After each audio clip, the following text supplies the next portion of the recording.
Anyways, How we looking, Nicole? I think we're looking good. Okay. Hey everyone. Yeah, We're looking good. look I'm at seeing that. everyone now, and I'm like, damn. Hey Hell yeah. everyone. Let's Welcome go. to Red Planet. Welcome chatters. Sorry about the delay. We had some transportation complications. Everything is fine. We're good. How's the chat doing? How's chatters doing? Press 1 if you're having a pretty good day. You know, the best we can do these days, I think it's a success. We have a pretty good day. Pretty good. 0 no rows. Okay, if you don't press a 1, hopefully by the end of today's stream you'll be at a 1. We'll make you feel a little better. Well, should we start with some stuff that will make people feel better right away? We've got some good news in the news section. Yeah. We do. We have a couple. We have a couple things. There's some big things. There's some minor things. Maybe we'll go over the stuff that we got in the notes, and then also there's like a couple things that we can mention just from Twitter or whatever. I'm gonna post links in Shadowy Cabal so that you can keep up with this. Nicole, Okay. Tim, what do you tell us about the news? Yeah, cool. So this is one that I thought was kind of interesting. Wait, where was it? Here we go. I think this is like very relevant to all of our kind of stuff. Oh wait, I posted the wrong thing. Is this the thing on the I think it's Veritas, on the right? Veritas, yeah. So Veritas Tenants Association reaches agreement with San Francisco's largest landlord to end 5-month debt strike in exchange for full rent cancellation. Wow. So yeah, excellent work by the tenants to organize and earn a seat at the table. Now let's make sure all tenants have a right to organize.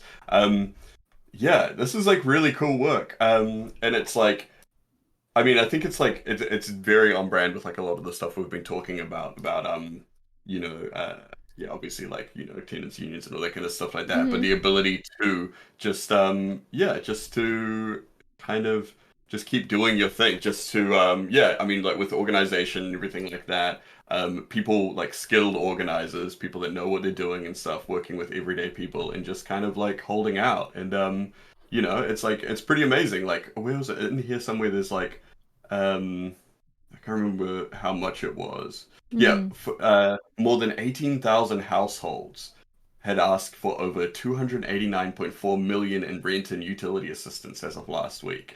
This amount is nearly 60% more than what is currently allocated to San Franciscans. So like that's, I mean, that's like a huge amount, and like, you can imagine why, like at the moment with all the stuff that's kind of going on. And yeah, it's yeah, so what was it? The VTA won a written commitment from Veritas to cancel all remaining rent debt for Veritas tenants. So that's the debt that they've built up, you know, like people not being able to pay their rent or whatever. They've accrued this debt sort of thing that's being held over them. So that's, yeah, a commitment from Veritas to cancel that. But can I say what they did to what their strike was? They stopped paying that debt back. Right? Yeah. So that it was phrased like the VTAs agreed to stop their strike of not paying their debts, and in return, Veritas is canceling the debts. And it's like, that's not actually an agreement. Like, that's just a huge dub. Like, right. Yeah. They fucking win. Like, yeah. Like they've conceded, like they've obviously like conceded, yeah, and the union has won. That's right? a really you know good I mean? note that you made, that it's not an agreement. These little sneaky little ways to make it look like, we allow them to no, they were muscled out of this and forced to cough up. And that's why I think we need to keep pushing this point home, that when you organize, you're not like asking in a very persuasive way, you are making them. They have to. Yeah. Malcolm X said power only respects power. That's right. Oh yeah, absolutely. I mean, that's the thing. It's like, you know, it's like they have like the power of capital, but then, you know, there's like people power of like, you know, just everyone just kind of like being aligned, working towards common goals. So that's awesome. Yeah. Can I add a note on that, which is that from the organizing with London Renters Union that I've done. By the way, organizing interview with the London Renters Union is out now. The first one, that was last week's organizing interview. So if I've been talking about this for ages. I hope people are hyped about it. Organizing interviews is a show where I talk to organizers and activists from around the world on my channel, Sophie from Mars, and I did one with London Renters Union professional organizer Claire. So go check that out. Go check it out. It was good. But I was gonna say, this thing, like the biggest landlord in the whole of San Francisco is Veritas, which I looked them up, and they're Veritas Investments firm. Like they're just a landlord who just like treating real estate as an investment, which is why they're such faceless corporate pieces of shit. It's their portfolio. And one of the biggest landlords that London Renters Union has been fighting for ages is called Clarion, and I don't mind naming them because they're fucking bastards. They suck so bad, and they're like a non-profit. Like, it's interesting to see how the struggle manifests in different ways around the world, because here, like, they're going against a corporate landlord who are just an investment firm, and then like here in London, Clarion are like a non-profit, and they're a housing association, so you assume that they would be there to help the tenants, and they're like awful. I've heard these stories about just like it's raining indoors because their pipes are that leaky, and like there's no lights, and there's mold, and this is all in one apartment, and she's got kids as well, and shit like this, and it's just the fucking worst. So they're a non-profit. Is my point, really? Like, there's something going on there. But that's a huge W. Huge W. What is this? Someone in the chat saying, what is it? JMM1610 says, Veritas has also been the ones that had the cops strip the tents from SF underbridge homeless. So there we go. So Veritas makes sense. Huge, because that'll be like their property values going down because of homeless population, etc., etc. Right. The next one is, I accidentally put the wrong link in the notes before, but I just replaced it. Over in Chile, where Gabriel Boric just got in. This is like something where it's like still kind of like, within electoral politics. So, like, well, I mean, this is what this episode's going to be all about. Right. That's true. But I just think that it's really interesting that so that's the wrong link that's up there. If you have a look at the notes, it's so it's in Maya Fernandez. Okay, can someone link it in the shadowy cabal so I can make sure I can pull up the right one? Yeah. Oh, okay, cool. Yeah, sorry, I just put it in the notes. But yeah, anyway, Maya Fernandez, granddaughter of Salvador Allende. Allende, is that how you say it? Allende? I think so. Yes, Allende. Will be the new Minister of Defense. So yeah, Salvador Allende was the socialist president of Chile, like in the 70s, who got removed from government by a far right coup. Well, it's an interesting thing. There's like a big sculpture of his glasses with a bullet hole in one of the lenses. In I think one of the Chilean government buildings. I think that's what it was. But it's somewhere anyway, because it's like he killed himself while the coup was happening. And it's like, by putting a gun up to his eye, right? Sure, guys. Sure. Yeah, like 100%. Yeah. That's how people do that. That's yeah, totally. So it's like one of those things, and she's a member of the Socialist Party. So it's like, this is still kind of like. So he just released his cabinet ministers and everything like that, like within the last week. And there's ups and downs in there. There's some people that are good. There's some people, but it's just like, this is electoralism, right? So yeah, which is something we'll probably be talking a little bit more about in this episode. But I think that's kind of an interesting thing. And I think it kind of also signals like Chile is going through this kind of this swing back left at the moment, and it's kind of seen as like a coming home kind of thing, for like socialism in Chile. So I thought this was like a really interesting kind of thing where it's like literally like the descendants of himself is coming back.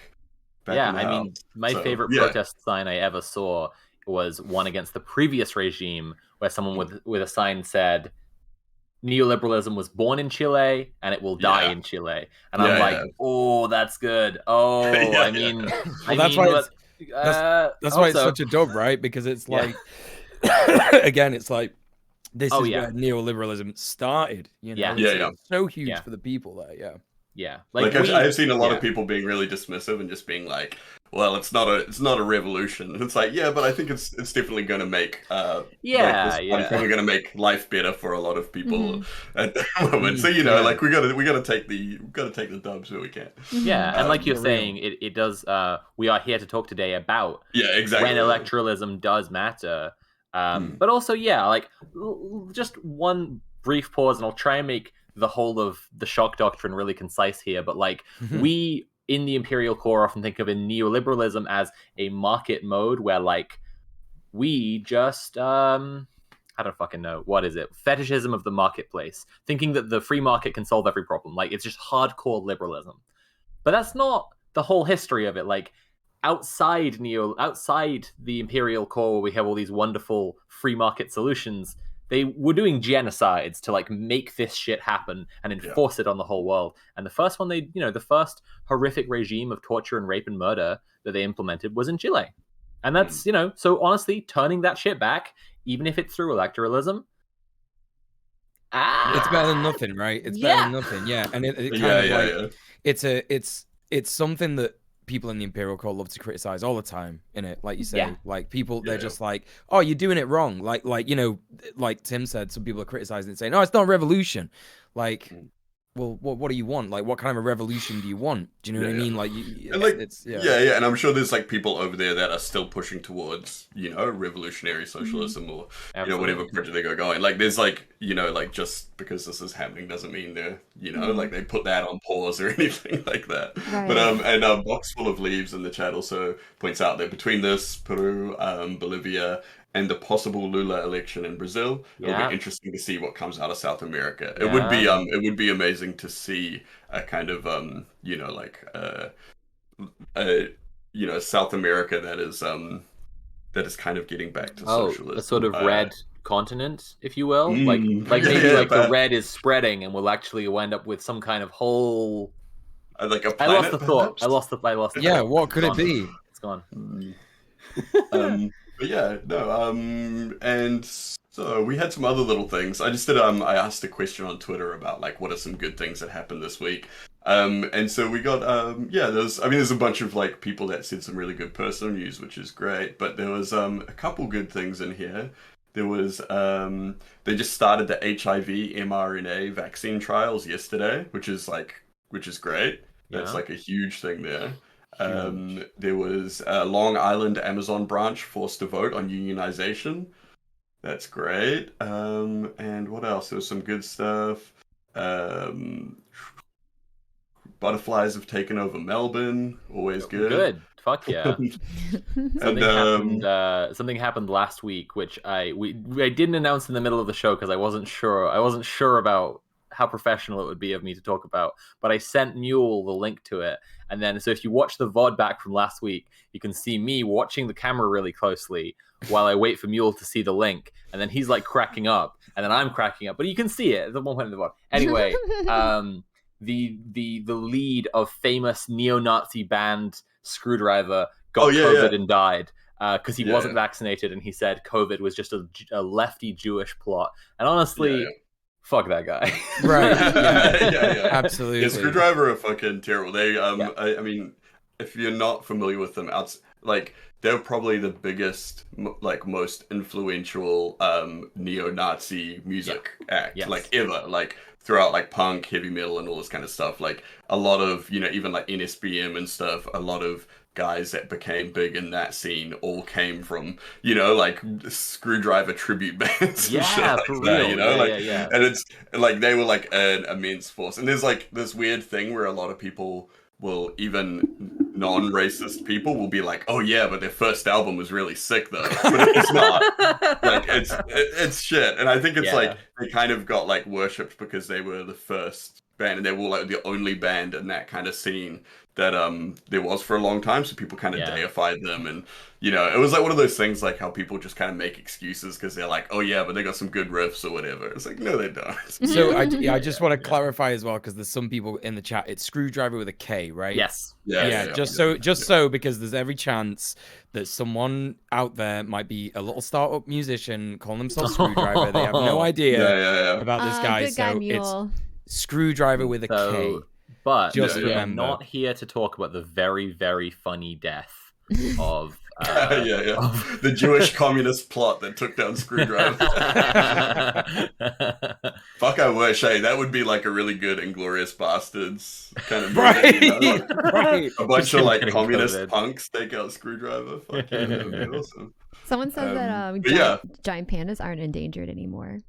So that's nice. a dub. Yeah. That's a huge dub. Right. Yeah. But we're not here to talk about the very, very funny death of Big Merv from Screwdriver. We are here to talk about non-reformist reforms. Yes. A confusing term, right? It is. Yeah. Mule was asking me about it the other day, and he kind of had it like the other way. How did you think it was? Which way around did you think it was? I thought it was when... No, I can't remember. Because you thought it was just like remember a the good reform that does absolutely nothing. Yes. Therefore, it doesn't even reform anything. But it's like, reforms don't even really... that's everything. That's all the policies, right? Yeah, that makes sense. We were all pretty black-pilled on electoralism, right? Chat, we're all pretty black-pilled at this point. That's how black-pilled I was. I just thought it was like, it's something that won't do anything. Like, It's like most reforms. Give me a 1 in chat if you vote for the Democrat who blasts you in the ass, or a 0 if you vote for the Republican who blasts you in the ass. There you go. It's all just one big ass blast. Wonderful. But sometimes something comes along which is not useless. And it's really important to know which is which. And that's what this episode is about. That's what the show this week is going to be about, is knowing which policies matter, and therefore knowing when it's worthwhile to engage with electoralism at all. Right. It's this probably fits into it, right? But like, Jeremy Corbyn, right, as an example of like someone who wanted to bring in policies that were non-reformist reform. Yes. And in terms of things like I don't know, for example, free broadband, right? Free broadband is like a thing that will affect lots of poor people in a positive way, and will, as you said when you were explaining it to me the other day, it will aid a lot more people to be part of movements, right? It will actually like help us in our message of like, if Jeremy Corbyn got through, and if the free broadband thing got through, then think about how many people will be watching Red Planet right now, right? True, and that would be based. But we have some criteria we'll probably go over in a little bit about what makes something a non-reformist reform, and then FD Sig will come on, and he's like super well educated about the Medicare system, like the whole medical system in the UK and in the US, and so he's going to tell us all about that, and it's going to be great. But first, I just want to make a distinction between this and harm reduction, because we all had a big conversation about harm reduction, right? Last time the elections were going around. And so if we take, for example, Jeremy Corbyn again, the pandemic started, right? And we knew shit was coming.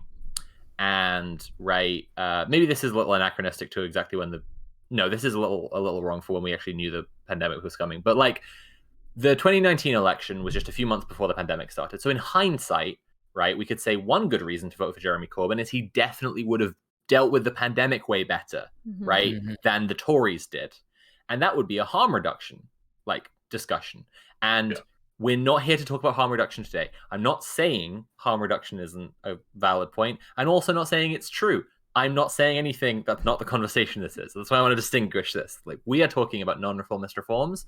And so, Mule's example was great. Like, free broadband would make a difference. And so like, should we go into like trying to figure out what our definition is? Because there are a few different sets of criteria we could use. There is quite a few, right? Like I was looking at the notes here, and there's kind of like there's a few different perspectives, but let's go over it, and then let's try and see if we can think of something that is like, things that are unified between all of these different distinctions. And I'll say I'll just say it up front. That's going to be the homework this week, is we want chat to go away and have a think about what policies are. I'll say this again at the end. Don't worry, chat. If you're not going to miss it. But like, we want you to go away and have a think about what are non-reformist reforms, and therefore when it would be worth your while getting involved with electoralism. So, Nicole, I put the Wikipedia for non-reformist reforms in Shadow Cabal. I know it's not the best source, but it does the trick pretty good. So the first thing is, I took a little quote out of this, which was, Non-Reformist Reform is a reform that is conceived not in terms of what is possible within the framework of a given system and administration, but in view of what should be made possible in terms of human needs and demands. And that's a pretty nice definition. I quite like that one. We're not thinking about what Biden is likely to do to amend the Keystone Access Pipeline regulation. Yeah. We're going, no, people need their fucking land back, right? Like something that would be like a significant shift on that topic, because it's actually like actual land reform. Yeah, exactly. Yeah, totally. So things that actually work towards revolutionary goals, as opposed to just like mitigating the harm from the existing capitalism or hegemony or whatever, hegemonic systems. Interesting, because I mean, I think there's like a lot of things that people would point to and be like, oh well, so like any kind of actually, like a lot of people were concerned with with this recent Chilean election with Boric getting in, because the guy that he was running against, Cast, was like super conservative, and a lot of queer people were really worried that he was going to do something, because they only just legalized same-sex marriage in Chile, and it was huge protests. It was like clashes in the street with cops and stuff like that. And because Cast is kind of like this law and order tough guy conservative, they were like, that was a lot of his campaign was just using that as kind of like ammunition. So like a lot of people were saying, like, if he gets in, like, we're probably going to have to leave the country because things are going to get a lot worse.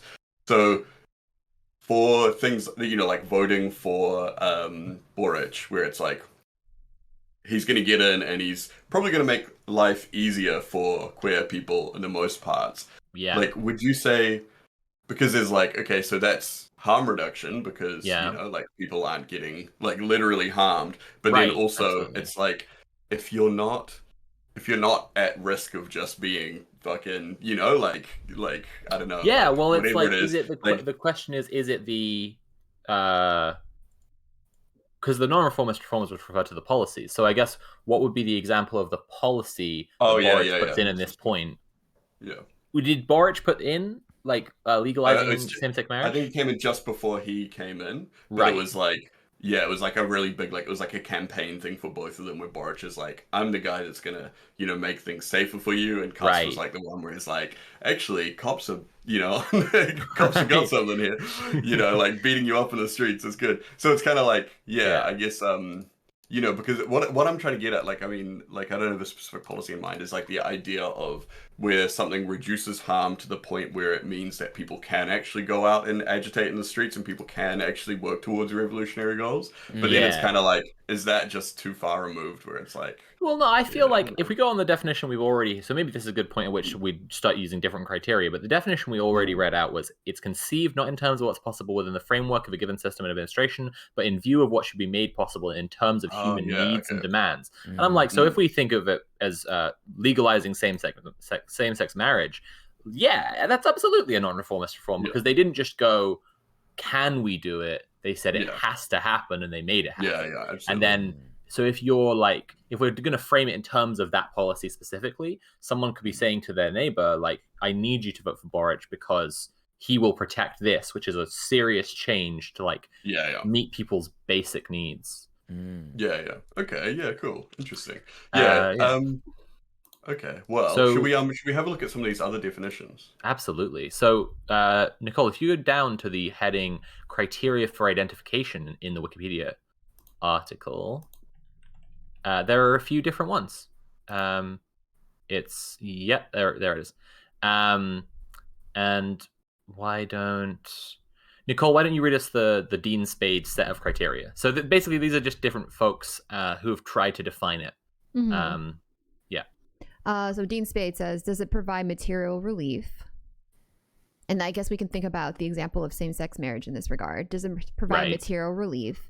Does it leave out... in some senses, yes, because married people often get support from the government for being married as opposed to not being married. So it being legally marriage rather than just a civil partnership, yes. Does it leave out an especially marginalized part of the affected group? for example, people with the criminal records, people without immigration status.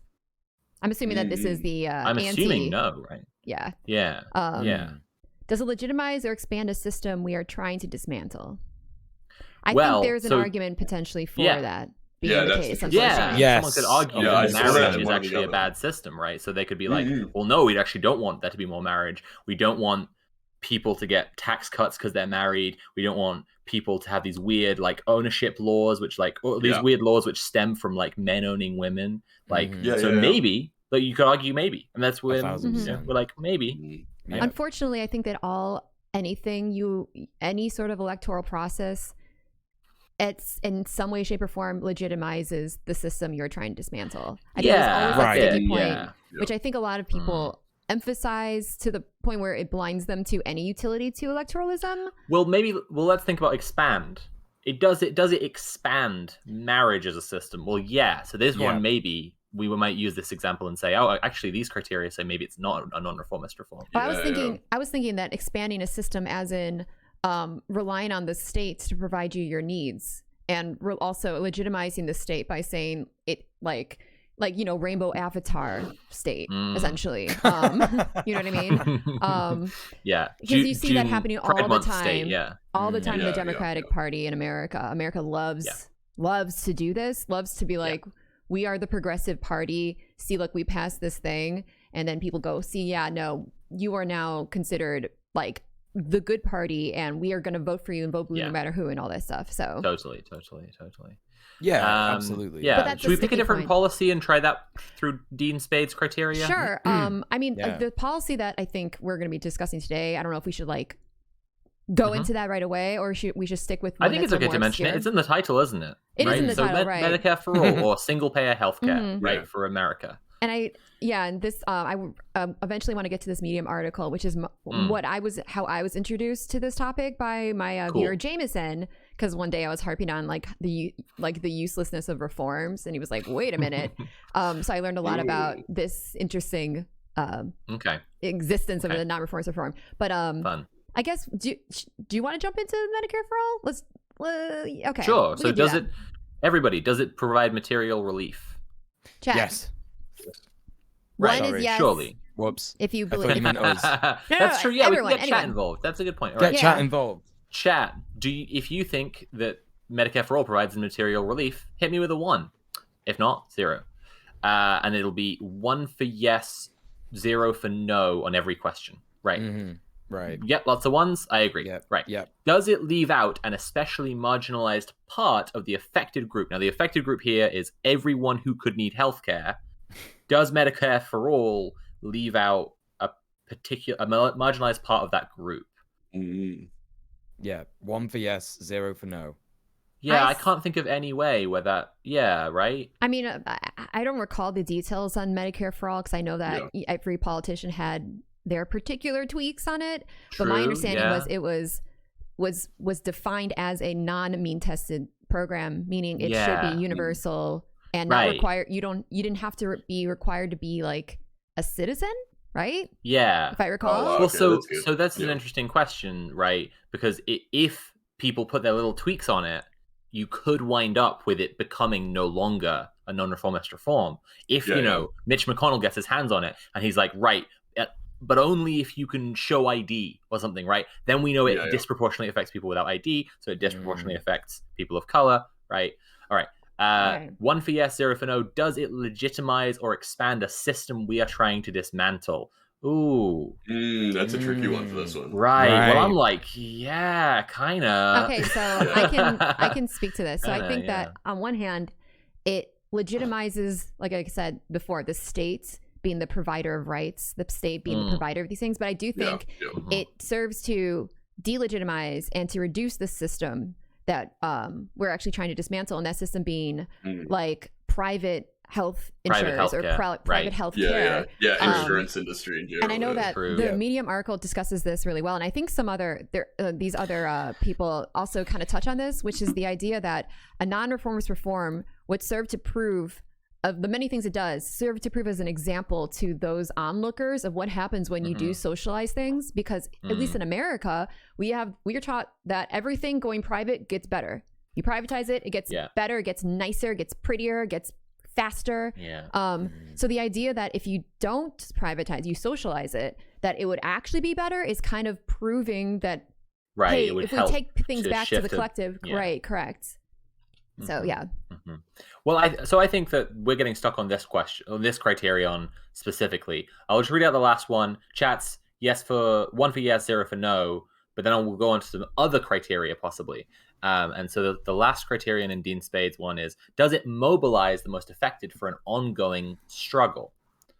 Now, I think... What does mobilize mean? I'm trying to give some space so chat can start responding with their 1s and 0s. But mobilize means that their time and money and energy isn't used up anymore. And I find this probably the most useful question for determining a non-reformist reform. Because... So if we think about, so I think yes, because I think that if everyone didn't have to pay huge medical bills, have to raise the money to pay huge medical bills, do loads of fucking GoFundMes, for all of the unnecessary nonsense around the stress of it, the absolute stress of it, the mental health, and just being able to access healthcare as well. All these things would absolutely mobilize people, I think. But let's try Peter Gelderloos. Mule, do you want to hit us with these criteria? Yeah. Okay. So we'll just go through and ask chat again, yeah? Yeah. Does it seize space in which new social relations can be enacted? Interesting question. That's an interesting question. That's very academic. And if you're just joining us, when we say it, maybe we should say this in the question. We mean Medicare for all. We're using Medicare for all in this as an example. Medicare for all. Yeah. So not the only non-reformist reform available. This super interesting thing there, because like new social relations, I'm gonna say that's to do with like class divides, you know, racial divides, you know, obviously like sexuality divides, stuff like that. Like, you know, so. That's really interesting. Like, in what way would Medicare for all seize space for those new relations to flourish? Like, it's kind of like, would we see more people? I don't know. It's a really tough one, right? It's a really tough one. Well, I think, I don't know. It's interesting because when you think about the grip that people... Oh, shit. Yeah, Jameson has just kind of said, like, an interesting... Which is kind of like what I was just going to get at. 100% this M4A satisfies this criteria. Everyone is afraid of being fired and losing their employer-based private healthcare. Without that label would be less afraid to organize. That's kind of what I was thinking about. The grip of... that healthcare has on you. I always forget that not everyone is in our hell world here in America. That you're like, it's a weird thing. Our Tory politicians who are currently in with a huge majority have been trying for years and years to get rid of the NHS, but they're really pushing it through right now. And I honestly think the big part of that is that they are afraid of organizing, and they've been looking at America, and they've literally noticed, like, all these people are tired all the time. They've got no money. They got, like, they're stressed. They got debts, right? They can't fight back. So privatizing healthcare is a really effective way of distracting the working class with something. Because this is the thing. When we talk about distractions, it sounds like we're talking about things that are trivial. And obviously your health isn't trivial. Like, often distractions are just real things that you genuinely have to go take care of. In fact, that's the most effective kind of distraction, isn't it? So I reckon that's a great point from Jameson. Should we So it does So the next one, does it spread awareness of its ideas? Participatory, not passive. Now that addendum in the brackets is interesting. Participatory, not passive. So it's saying just by virtue of it existing, doesn't count if it spreads awareness of its ideas, right? So it has to be participatory. Gang, what do we think? So is that saying that it I don't know what that means. It's encouraging people to actively participate, like actively what is that? Does that mean that it's kind of like not something that just kind of So in the case of Medicare for all, I would say that everyone would benefit. Not everyone would benefit from it, because some people are already rich and they already have healthcare. But it does spread awareness of the possibility. We were just saying this, right? It spreads awareness of the possibility of socializing everything. Yes. Because everyone will participate in Medicare for all if Medicare for all passes, because they'll get free healthcare. right? Yeah, and then you get that, you know, like, and I think like something like that would be huge in the States when people go like, okay, well, we just, you know, we like nationalized all these healthcare providers or whatever like that. Like, what else can we do? You know, like, what else can we push for next? This is an interesting note that I've just thought of, which I think like we talk a lot about the official position of our show and how we're saying that we think that governments have made it impossible for people to just like legally and civilly and peacefully protest. And so we're going to see more and more of people like smashing shit up, obstructing systems, resisting systems, and destroying systems, like by just any means necessary. And to understand the other side of that, right? What we're talking about today is like, these are policies that they could put in if they wanted to not have people do those things, right? Exactly. Like, and sometimes governments genuinely, when they are confronted by serious organizing, will respond by chucking out a few of these kinds of policies that they could have done any time. They just easily could have done them any time, but they just give you little victories or huge victories, like to make you feel satisfied with it. Like slightly raise the minimum wage or something like that. Yeah, exactly. And then everyone's like, we did it. Woo, yeah. Yeah, it's almost like the infinite accumulation of, you know, a capital is incredibly short-sighted. Who'd have thought? Yeah, so, like, the next one. Let's have a look here. Can I quickly speak on what I think this is? So, real quick. Sure. The way that I read this, and I think Peter could be a little more clear with these points, Peter. I agree. Yeah, me too. But he's a little crit from Red Planet here.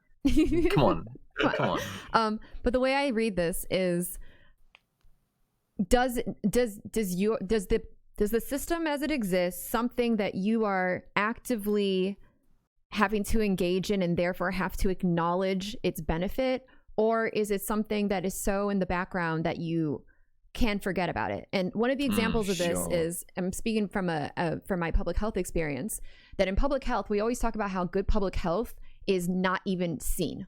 Like when your water is clean, when the air is clean, when streets are safe, when there's adequate lighting, no one's like lighting, air, water. Like you don't acknowledge it. So the good public health is invisible to you. And so I would imagine that it would be, if I'm reading this question, this is the way I'm reading it, it would be more on the passive side. And this is why I think that so many people, when we talk about socialized things, they immediately go, oh no, that would be horrible.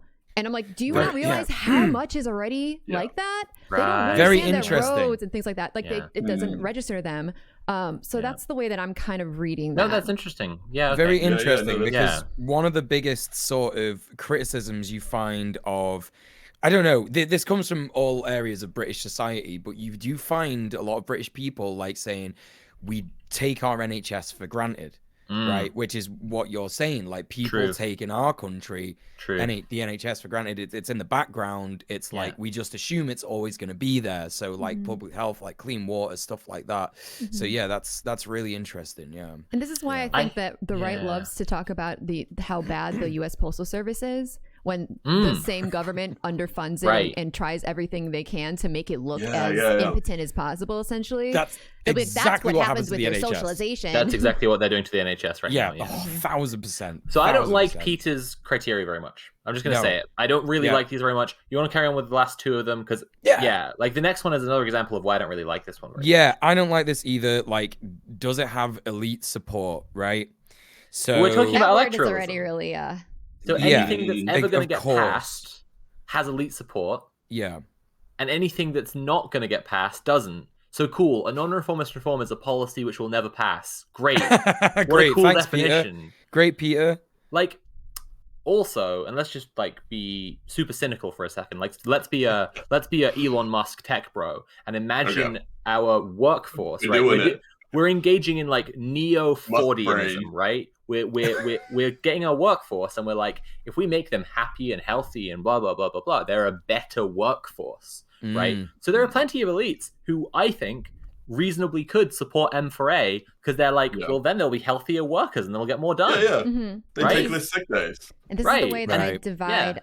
This is the way I describe to my child all the time the difference between like a reform and like a non-reformist reform. If you look at Medicare for all. The one policy, Medicare for all, let's pretend that that it's the exact same policy for both of these candidates. We have Elizabeth Warren, speaking of American politics right now, who is a self-described capitalist who has no intention. She gave Trump a standing ovation when he said that America will never be a socialist country. And she's she's saying, under my presidency, I will give you Medicare for all. Then you have Bernie Sanders, who, whether or not you think he's truly a socialist or not, describes himself as a socialist and is clearly not a person that is advocating on, at least as his position for capitalism.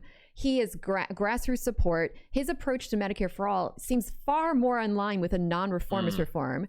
But so this is the same, essentially the same policy, but in like you were describing before, like sometimes it's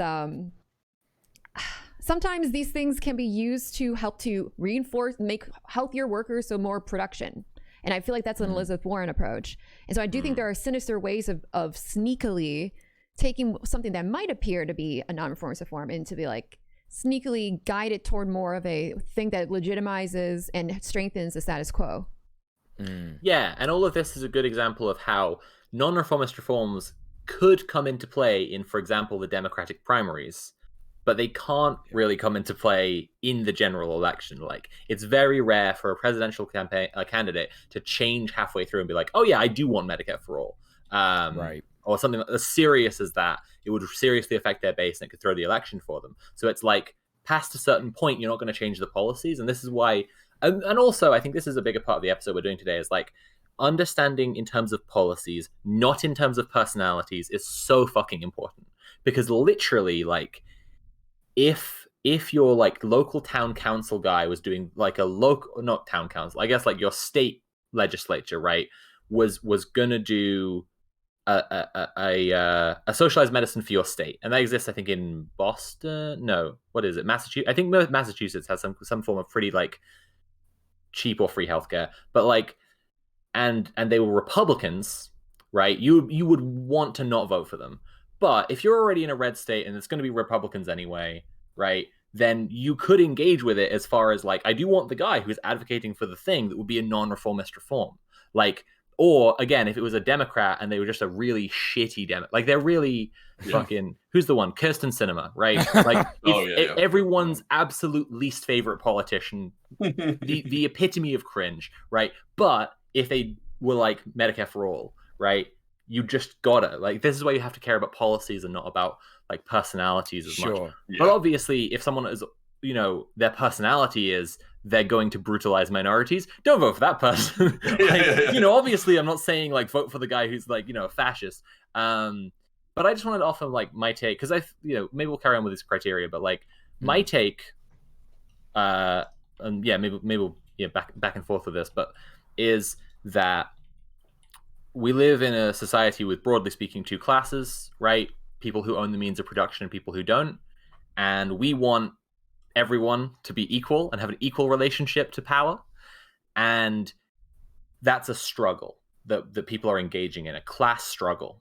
And so my one criteria really would be, does this policy make people available to engage in class struggle? That's really my one thing. I would say that's my only criterion, is just like, does it let people not waste time with shit or like waste their money or their effort or their lives on capitalist nonsense? Does it free them from that a little bit? And that's time they could be spending in the class struggle. You know, that's my kind of my one criteria, really. What do you guys think of that? I think that's the most important criteria. Harsha Walia's criteria here under here. Has the tactic been effective in exposing or confronting a specific point within the system by either diminishing its moral legitimacy or undermining its functions? That's in Harsha Walia's criteria, you're saying? Yeah, it's like, it's the only criteria that which I think is really interesting, because it's like, it specifically speaks to not just undermining the functions of, you know, like the state that works against the working class or whatever, but diminishing its moral legitimacy, I think, is really interesting as well. I love that. I love that. Yeah, I think this is like a really good point just in itself, you know. Like, there's some of the other headings have interesting ones as well, like under critical resistance, they have like, you know, will we have to undo this later and all this kind of stuff. But I think a lot of that kind of stuff, like, I'm not personally too concerned with when we're talking about this stuff, but I think this one here, Harsha Walia, I think this is a really Nicole, really could you scroll down on it and show everyone Harsha Walia's one? Yeah, it's just the next one. Yeah, it's just the next one. Jamison 89 in chat says Massachusetts had Romney Care, which was what Obamacare was based on. Still has the private health exchange. The only way you could squint at Obamacare could be considered non-reformist reform is that it eliminated insurance companies denying care to people with pre-existing conditions, so everyone can get health care, but they still got to pay for it.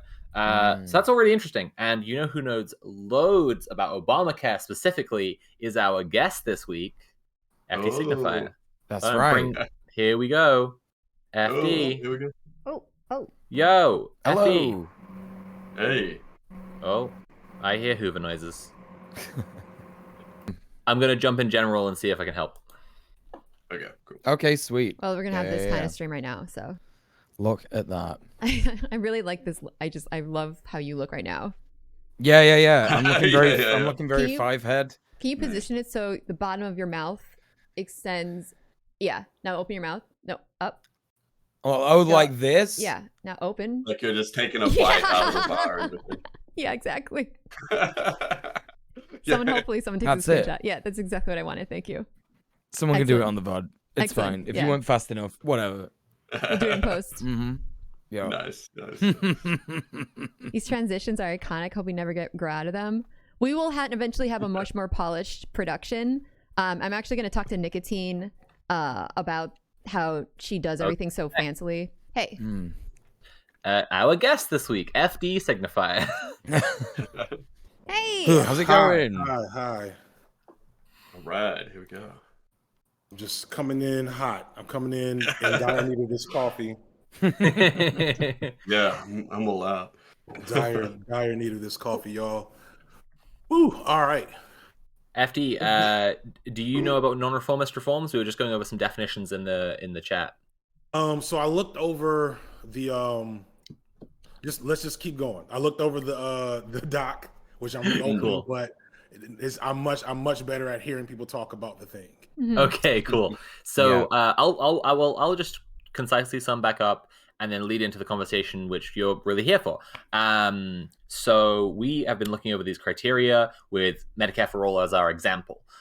So a non-reformist reform, according to the quote, is a reform that is conceived not in terms of what is possible within the framework of a given system and administration, but in view of what should be made possible in terms of human needs and demands. So Medicare for All, pretty clear to see how it would meet that definition, because we wouldn't just ask, can Biden do it? We'd be like, people need it, so it's happening. Right. Then there's a few different criteria definitions we looked over just now. So we got some different sets of criteria. We didn't like these very much. We kind of found issues with a lot of them. Yeah. But Hasha Walia had a pretty nice one, which was, has the tactic been effective in exposing or confronting a specific point within the system by either diminishing its moral legitimacy or undermining its functions? Which is a very wordy one, but it's a really nice one, I think.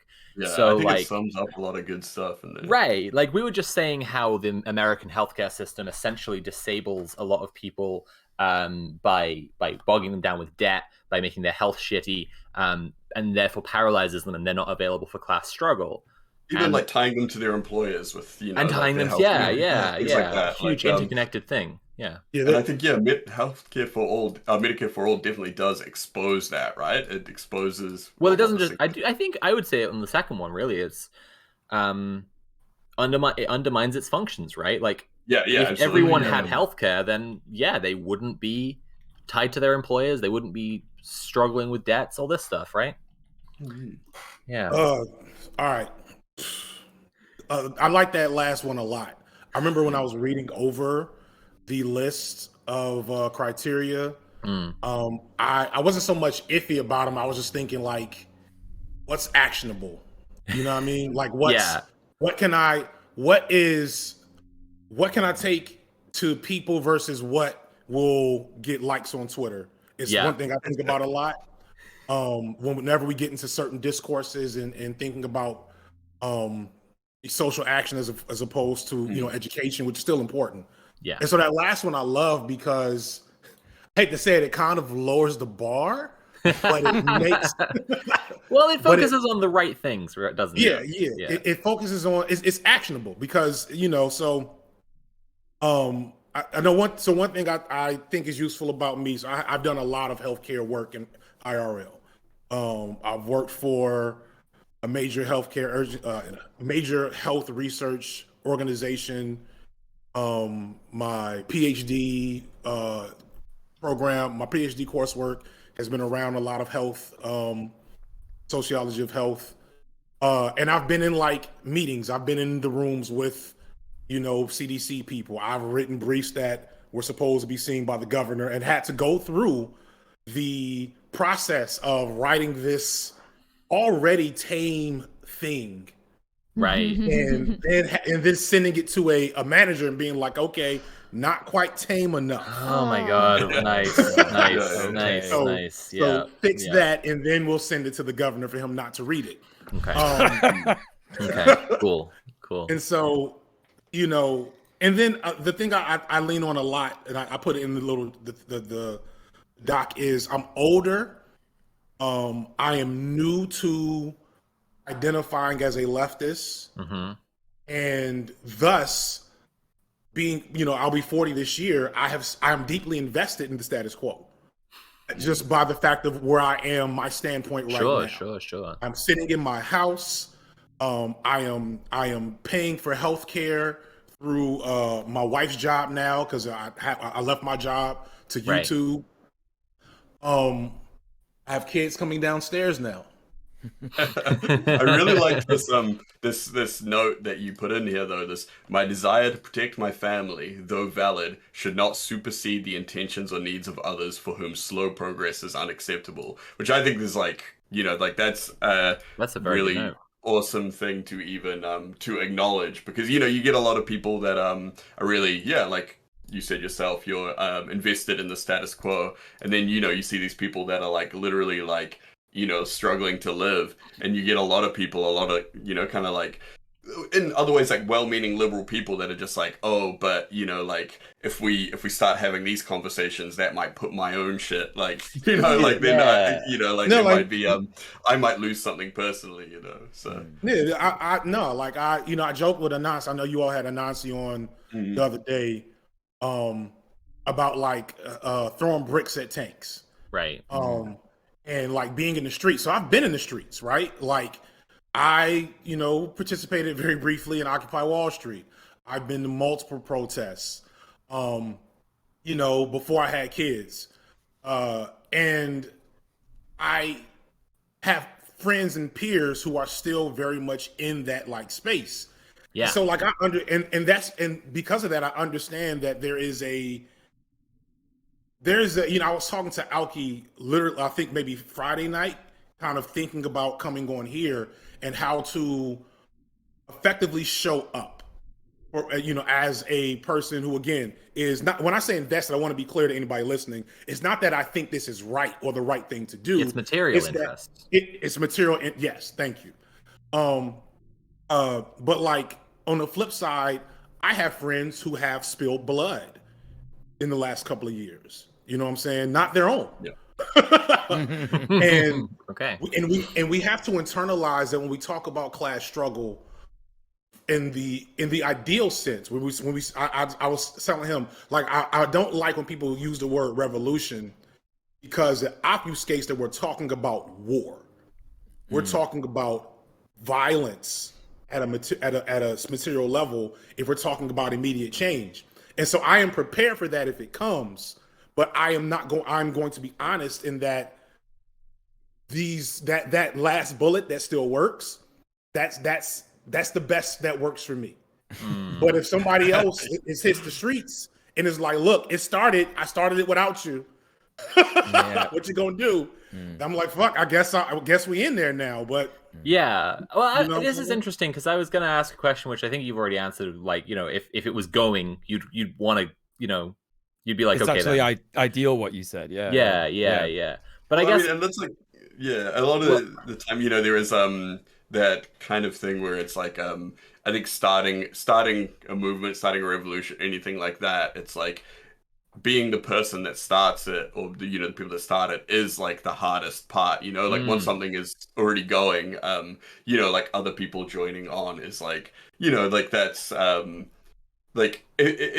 if you have a strong movement going, I think it's it's very natural for other people that maybe like, you know, like people that had other commitments or they were invested or whatever like that to change and to jump on board and stuff like that. And I think there are a large percentage of people out there that probably naturally just without even thinking themselves as political people would align themselves with, you know, like any kind of like leftist uprising or revolution or anything like that. Probably. There's like plenty of people out there that, you know, like wouldn't consider themselves radicalized, but if they saw people out there in the street marching for like, you know, Medicare for all, or anything like that, they'd like, oh yeah, no shit, like that's good, we want to do that or whatever. And I think it's like part of the, you know, the thing as leftists, as communists, whatever you want to call yourself, whatever, is to be the people that, you know, to kick it off sort of thing, and then you know, appeal to the working class as this is why you should join us, you know. Well, I feel like seeing a bunch of that in Kazakhstan, right? Like just like a mass uprising because the quality of life became unlivable, right?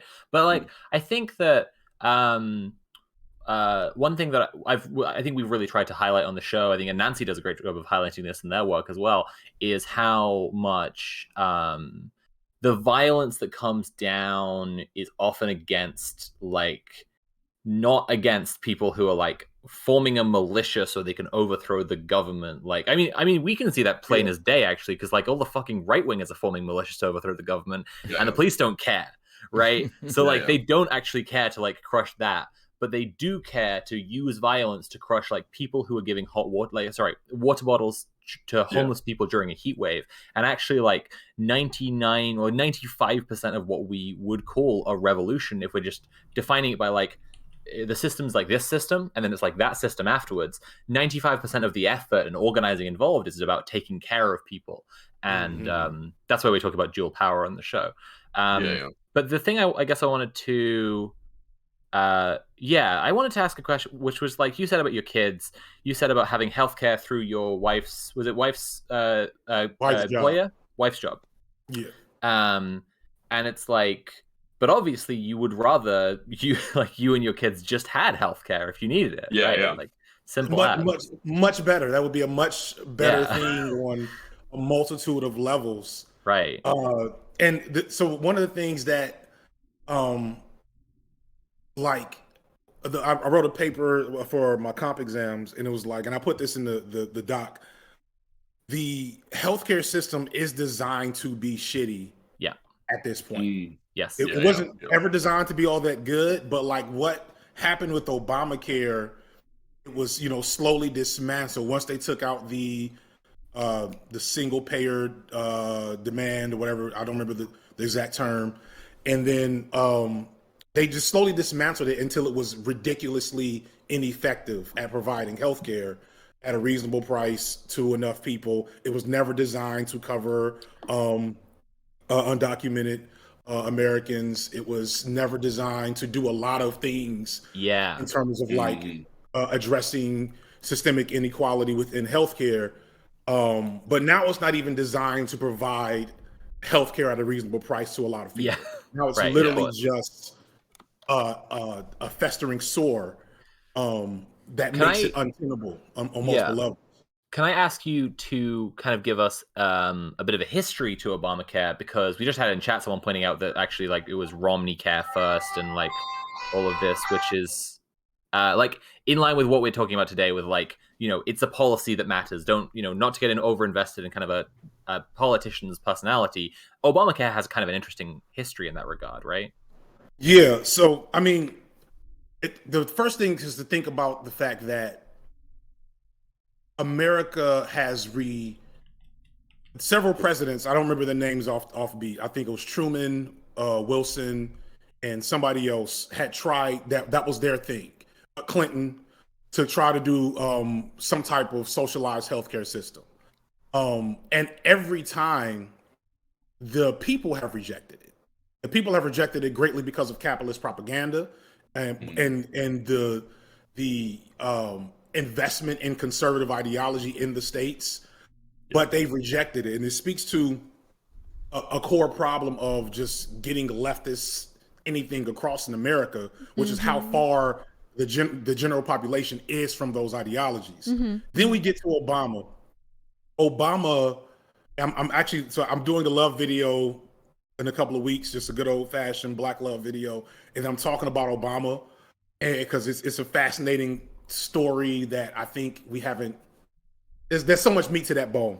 But long story short, he came in with such a mandate that he knew he was going to get something, and it was like, okay, what can I get with the least amount of political fallout? Right. And what we ended up with was this essentially very Republican conservative. Yeah. It was Mitt Romney's plan.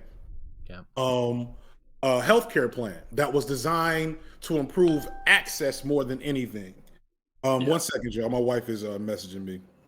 Yeah, no worries. It's pretty interesting. Yeah. I guess we'll get back on what FD has to say about that in a sec. But like, just to be clear, in case anyone is confused on this, like, we're not calling Obamacare a non-reformist reform.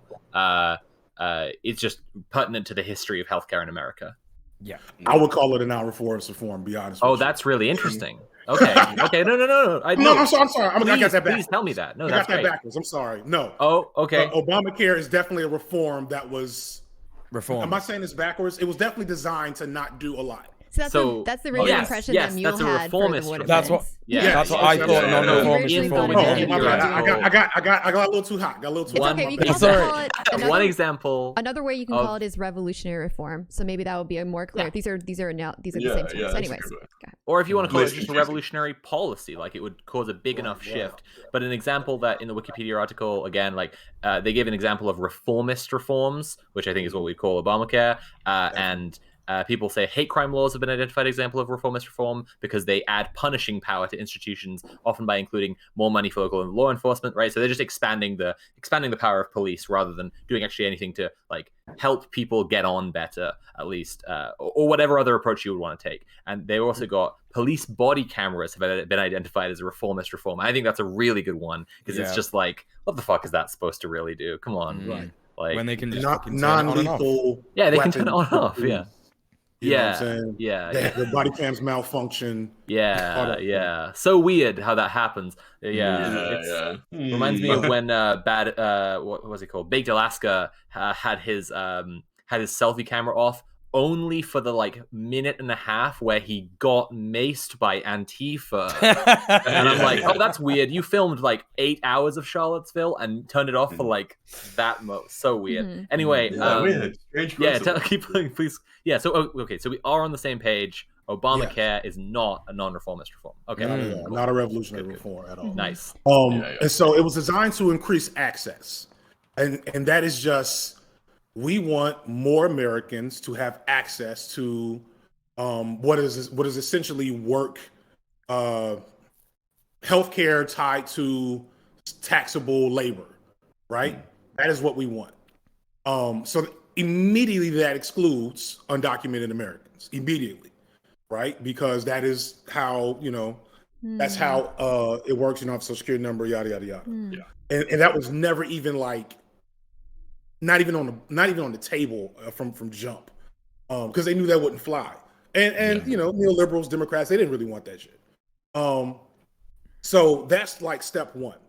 Step two is the issue with healthcare worldwide, not just in America, is inequality. It's a concept I think I put in there called fundamental causes of health inequality, which basically comes down to, when you are poor, even if you have access to healthcare, it doesn't work the same. It doesn't give you the same amount of health that per dollar, specifically speaking, or a person who is wealthy, because there's a concept called flexible resources, which means that you will have less opportunity to utilize healthcare in a way that serves you versus a person from a higher socioeconomic status. And I'm gonna use a personal example for this. So my oldest son has ADHD. I am super aware. I've done papers on ADHD. My former employer, we did webinars on ADHD. I'm a former educator. You know what I'm saying? So like, I had, because of my education. Brief interjection. Yes. I'm just putting the link to fundamental cause theories of health inequality in the chat. Links in the chat there. Awesome. So because of my education, I can go on Google Scholar and read legit medical research on best practices for ADHD children, especially Black boys. So then at my job, I work with medical professionals. So I got to talk to a woman who spent 25 years in DFACS and counseling to ask her about best practices. I got to talk to several child psychologists and to get advice for free. I got, let's say, a dozen free consultations from experts in the field before I ever got a appointment with my doctor. So then when I got into my doctor, and then my doctor knows I'm educated, and my doctor knows I have good health care, yada, in my background, etc. So my doctor's going to respond to me in a certain way, and it becomes this compounding privilege. And I'm saying that as a Black man in America, that access to education and a career path gave me all these things that other little Black boys in my same community, like literally, because I live in a Black neighborhood, but it's not like Atlanta's unique. I'll leave that for another video. But other kids in my community, other kids in my son's school, which is a predominantly Black school, would not have had they'd have had the same access to the same doctor, literally the same doctor, but would not have gotten the same treatment, no matter what that doctor's political principles are, no matter how many critical race theory books that doctor has read. At some point in time, his implicit biases will kick in, and he will treat that poor Black family, that poor Black mother that may come in without a father with their child, and all these other judgments come in, and then that child's on medication immediately, as opposed to maybe cognitive behavioral therapy. And then I'm not poo-pooing medication for ADHD, but there are best practices papers written about the overuse of medication in children under 5, yada, yada, yada. I'm kind of rambling, but the point I'm trying to get at is that is how fundamental causes of inequality serve to create health disparity. And if your goal is just to make healthcare more accessible and not to address all the other elements within the system that make inequality happen, no matter what you do, the inequality and the lower health outcomes are going to persist, which they have. Of course. Yeah. I think it's a really interesting thing because it's really similar to trans healthcare in the UK, because we have the NHS, of course, which is a wonderful thing, but I'm just hearing myself back through your mic a little bit there, FD, just so you know. We have the NHS, which just means nominally we're supposed to be getting free healthcare for everyone all the time, but the Tories have been trying to deliberately underfund it, make people more frustrated with it, so more people get on private, and then they can easily manage the switch to private so that they can keep the boot on our necks forever. It's wonderful. And one of the fundamental, like you're saying here, like a disparity, is that one of the first hardest hit areas has been trans healthcare, right? And so for me, I had an awful time trying to get onto HRT, and even I know I'm very privileged because to get onto it, right, the health, the waiting list is unmanageable at this point. It's over 6 years or some shit if you join today, right? So it's just people aren't doing that, so people have to crowdfund to get private healthcare instead for £300 first appointment. I know it's not compared to American healthcare, but it's compared to free here, it's a pretty big deal. And then I've been able to use that that letter from the specialist who I paid to see to go around to my GP and everybody else and be like, okay, give me the stuff because I have the specialist on my side. And I know there's huge, even then there's huge privileges I've benefited from in that process. For example, my whiteness. For example, having an audience who I could turn to when I was I need this, and I want to crowdfund. So I'm a privileged position on social media. But even then, at the same time, I am experiencing, the other side of an inequality, because trans healthcare at all is way worse than everyone else's healthcare. There are drugs, spironolactone, finasteride, dutasteride, which they will prescribe cis men for balding, and because it blocks out a little bit of the testosterone. And if you're a cis man and you're like, hey, I'm worried about my hair, you don't even have to be like, I've got a condition. You just be like, I'm worried about my hair. They just give you that shit so easily. And if you're trans, it's this huge process, right? And that's one of the two parts of estrogen HRTs, like you need to block the testosterone. So, it's a huge inequality in how treatment works because of an effort to drive out our socialized medicine. Yeah, there's similar things in New Zealand, right? Like we have like public healthcare that is like in a lot of ways a lot better than what many people have all around the world. But for like trans healthcare, there's like all this stuff like you have to go get a psychological evaluation first, and you have to go to only certain people are able to give that to you. There might be not even be one in your city or your area, your town, whatever like that. So you have to do that, and then even like the waiting list, it's like it's free, it's public, but the waiting list to actually get any kind of any kind of procedures or anything like that could be decades. Which is like wild. Like I've had friends go on the waiting list and they're like, okay, cool, well, I literally have like 40 years to wait for speaking of like barely any providers, there is one guy in the whole country who does, I don't know if now I think about it, so there was one guy who does bottom surgery for trans men, creating a neo phallus, right, giving guys dicks, right, good on him. But he's the only guy. He was the only single guy in the whole fucking country. And so literally, like, all the trans men I know, like, when they were talking about bottom surgery, they're literally talking about the same guy. And they're like, and they're talking about, like, their availability and when they're getting theirs booked in. And they're just like, they're commonly saying just like, we realize that we're just talking about this guy's schedule. Like, we're literally just describing this guy's calendar. And now, bottom surgery is not available for trans men at all in the UK. And I don't know if that guy died or if he moved away or fucking what. Like, I'm not saying it's genuinely like all in this guy, because it was a Tory like deliberate move to like remove it as a service. But I don't know if it's that guy retired and they did it at the same time. I don't know what it was, but like there was one provider and now there's nothing. Imagine being that guy. You'd be like, I just want to retire, but I can't. Well, I know someone who literally their surgery was put off by 3 months because that guy was like had like a heart condition. Oh, wow. So literally, like he needed some time off. So so the person I know, they put their surgery back. I can just imagine this like like Lethal Weapon kind of thing, like next week's my retirement, but they keep pulling me back in. Oh, this one last dick surgery is really hard. Shit. Oh no. Yeah. I want to read Ellie's comment because it pertains to American like healthcare system.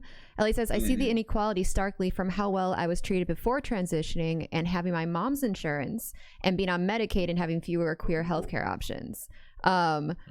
And so if you don't know, or Medicaid, Medicaid. And Medicaid is health insurance essentially for people that it's like you have to be at a certain poverty level. And it can be a pretty severe one. And so typically, I don't know about the options provided. So another thing that maybe people that aren't so like well acquainted with how private health insurance works, especially if you're not an American, is that it's not all equal. It's not like you get insurance and now you are insured. One time I signed up for private health insurance on stream. This was a few years ago. And I was showing everyone, I'm like, I want you all to see what the process is like. This is what choice is. And it's all garbage, but there's some that's less garbage than others, but they'll rearrange the ways that, it's a monstrosity, but it certainly does not provide equal care for everyone. And it certainly also has certain class-based connotations to it. So if you're like silver level versus Medicaid, your doctor is going to look at those two people differently. Yeah. So, man, I'm sorry. Go ahead. No. Go ahead. So to kind of like add to Bad Bunny here, what names are we using? Are we using code names? Nicole, I'm still gonna be FD. I don't know what like. I suck at names in general. Yeah, Nicole, you can call me whatever. Yeah, Nicole's cool. Yeah. This is why I changed my branding so I'd have my name in my name. So I'm just like, it's fine. Not a bad idea. It's pretty easy. Yeah. That is a really good idea, actually. Because So where was I? So Medicaid and healthcare, even when you have it, it guarantees you access, but there's no like very little standard on what that access actually means. Yeah. And that's the scary thing about Medicaid for all. I think if we were to get it, it would at least satisfy that bottom rung that we're starting on, because it would force one of the things that people don't understand unless you're in it is that people that use Medicaid get the shittiest of care from their providers. And there's multiple reasons for that. Some of it is just general bias of serving poor and uneducated people. On certain situations, you will get undocumented Americans, the homeless, the unhoused, the mentally ill. That's a lot of that's a portion of who you serve, number one. And then motherfuckers don't even get their money from Medicaid in a timely, reasonable fashion. So if you are a doctor who has read all the books and wants to fight the good fight, and you open up a clinic in the middle of a high needs area, and you're like, I'm going to take Medicaid so I can serve these people, you'll still fuck around and not be able to pay people in your practice because the payouts for Medicaid are they're all fucked up a lot of times. You have to do a whole lot of extra work to get your payments in a timely fashion, if you can get them at all. The rules change all the time because certain states, the state I'm in particular, purposefully obfuscate processes and just so many things. Yeah, that's interesting. So a clinic might be like, look, we can't risk taking on too many Medicaid cases at once because we just don't know if we're going to be able to pay our staff here. So, when they're looking at what jobs they can take on, they're like, okay, well, we can only fit so many or whatever, which is, something that I didn't even consider, the actual invoicing and getting. It's just the practice of invoicing. And then another thing Nicole pointed out is the class-based branding of the healthcare, where it's do you want the bronze, the silver, or the platinum plan? That's real. That's real.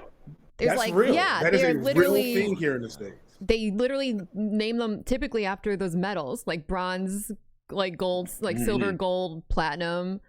I don't know. There's silver, silver something, and then another type of silver. So there's two different types of silvers or something. And so if you walk in with the platinum plan and someone else walks in with Medicaid, it's not it's like a caste system of sorts or something. Someone in the chat saying, I don't even know if the providers know per se until they charge you. Is that makes sense? And then maybe they'll do it. But real talk, it's just for the intrinsic capitalist nature of our country. That is the key. The key ingredient to that bullshit is I want to know I'm paying more for my health care, and I want to have that shit on my documentation. Because people don't know with the gold flakes in my little pill bottles. Yeah, and then even then though, the fucked up thing is because providers operate in these cartels, you might have I don't know, at least it's silver. We have at least silver plan. I still can't use it in certain places. There's still people that don't take my insurance because they're part of the other cartel. They're part of United. Yeah, in-network, out-network crap. Yeah, exactly. There's so much. I love Bellamy's comment because Bellamy was like, what did you say, Bellamy? Oh my gosh. Bellamy was like, LOL, folks not in the US always make me laugh. Seriously, it's like that? LOL, yes, we're not okay. Yeah, no, it always is wild to be like, I forget how we're so used to this crap that we don't realize how crappy it is, and then somebody else is wild, what? Like, my shock there, I just have to state, I am a real politics streamer. I do politics. I might be a bruv, but I do politics. I know about the American healthcare system. It's very bad. But when people actually legit say to me, yes, it's like a Paul Verhoeven movie, I'm like, oh, right. What the fuck? This, you know what I mean? It's like an extra level of it's that fucked up. It's okay. Yeah. And I want to add something that FD said earlier about that it just guarantees you access, because access really, at a certain point, access isn't even access. So if my deductible, right? That's, I always mix these up, even though I should know these things by now as an adult, but deductible, that's the one where you have to spend that much out of pocket until your insurance kicks in, right? So like if it's that's what it is, right, chat? Yeah. So like that's a thing with health insurance, at least in America, where if I have the silver plan, my deductible will be like $5,000, which means that I can't actually get my health insurance to cover my health, like a lot of my health care. Sometimes there's weird exceptions, but typically it's like you have to spend a certain amount of money first and then you'll get that health insurance. And this is on top of monthly premiums that you spend just to have it under your name. And if you miss any, then they'll boot you out, and then you can't get back in until the next open enrollment period, which is typically once a year. So it's like it's like a really so like if I have insurance and I'm spending money on my monthly premiums, a lot of times I won't go to the doctor because it's still too expensive, because I can't afford that out of pocket because I haven't reached my deductible yet to be able $5,000 or whatever. Right. You basically have to get shot, and then it's like one strong bill up front. Yeah. You know, and then you'll let that get sent to a credit people that whatever, call you every collectors, day. Collections. Yeah, you let that get sent to collections, and maybe you'll pay it over the next 10 years. But at least you'll have access to your health care that you're already fucking paying for. At least they can get the bullet out for this year. But then you'll have you bad just have credit to plan score. to get shot every year. In the beginning of the year. You have to arrange it for the beginning of the year. But then your credit score tanks on top of like debt and stuff. And then on top, that's one of the multitude of reasons why people can't really own a home. I mean, other than the fact that real estate prices, so on and so forth. But like, if we're all like loaded up with with debt, and it's all like we can't pay it. Can I just say I fucking fuck credit scores? My God, what a horrible. Yeah, I was gonna say, do they factor in credit scores when it comes to like health insurance stuff, or no? Thankfully, that's the one thing. Okay, because I was gonna say that would be really fucked up. But your medical bill can affect your credit score, right? Yeah. Oh, okay. Great. So you will always be able to get access to healthcare under Obamacare. Yeah. You'll always be able to give them money. Yeah. Yes, but you will accrue significant debt over time, depending on your healthcare needs. Yeah. And that is, and the thing, like to show how this was very much a reform, all of that shit existed before Obamacare. All of it. None of that was changed under Obamacare. That's all crazy. Which is why, and here's the funny thing, like, so Obamacare, when, how do I explain this? There was research about Obamacare and Obama in general, where basically when Americans were asked would they like socialized healthcare, yes. When Americans were asked would they like Obamacare, no. Completely evenly split along racial lines. There was some, and that's kind of the thing. Sorry, go ahead. Go ahead. No, I was going to quickly say there's some talk show that did this. They went around and gave people mics to be like, how do you feel about the Affordable Care Act? They're like, I like it. And they're like, what about Obamacare? They're like, no, that's suppressive. It's like, it's the same fucking thing, dude. Anyway, that was hilarious. And it speaks to, and that's why I think, like, Nasi did a great video. I'm going to talk about Nasi a lot tonight, I see. Their video on American fascism, everybody needs to watch, because, you know, and I'm without changing the vibe of the room, certain actions of online leftist discourse focus on dunkable content. Oh yeah. You know, and severely miss important history elements, important foundational aspects of how we got here, and where the linchpins of these systems lie, to address, you know, actual to provide venues for actual change.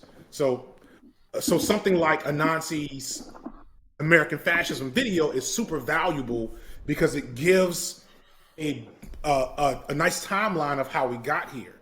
And one of the things they talk about, and I have my own concept plan around it, is the pull of conservative thought among Americans who, if you ask them about explicit, I think this hasn't put out there. If you ask many Americans about explicit socialist, communist policies one at a time, They were like, "Oh that." Yeah. This is 100% also true. most people, just most people in the world. Like, literally most people. Yeah. My girlfriend's dad, who's like just so conservative, but only on the specific topics the TV has been telling him about. Right? Exactly. Like he's this conservative. Okay, he banned me from coming to the house when he found out I was trans. Banned, and it was over a year until he went back on that. Right? He has advocated for like free, because we don't get our prescriptions for free. We get like treatment, but not prescriptions. He's advocated for like pharmaceuticals to be nationalized without any prompting. We were just talking to him, and he was just like, "Yeah, I just think it should be like this." I think most people are communists, really. Yeah. Like everyone wants everyone to just have everything. Everyone wants that, obviously, right? Yeah. Oh, and I want to co-sign watching a Nancy's American Fascism video. Fantastic. Everything from a Nancy, just that's so good. Everyone should watch it. Yeah. It's and so that's basically it. Like the thing that we have to, if we're talking about policy, revolutionary policy, so we're talking about legit. So I'm getting away from, because St. Andrew has been radicalizing the shit out of me, and I think I'm starting to scare my wife. That's what we want to hear, to be honest. Yeah, get your wife on Red Planet. Let's all chat. Let's do it. Yeah. Planet, you know what I'm saying? And so, but if I get away from my, starting to lean towards anarchist visions of the future, if we're talking about policy, meaning we're voting for it and we're electing officials and shit,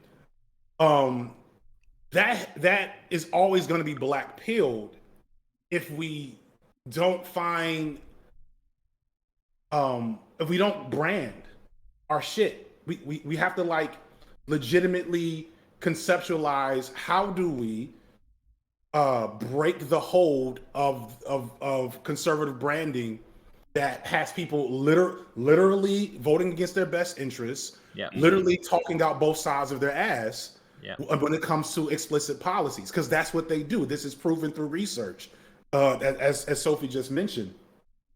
And until we can do that, we are talking about throwing rocks. You know what I'm saying? Yeah, it's a weird, like we mentioned this, but just before, above Harsha Walia's one criterion, we were looking at Peter Gelderloos criteria, and one of them was, does it have elite support? And I'm just like, and we all agreed on this when we read it out earlier, but like, who fucking cares? Yes, it can be an indicator if all the elites are against it, for sure. But also, if all the elites are against it, it's not getting passed. It's not going to get passed. Like here in the UK, we have the House of Commons, which is elected representatives, and then we have the House of Lords, which is an inherited title, and that's the process for our laws getting passed. Or a board title, if you have enough money. Board, you can buy it too. You could buy being a lord. Wait.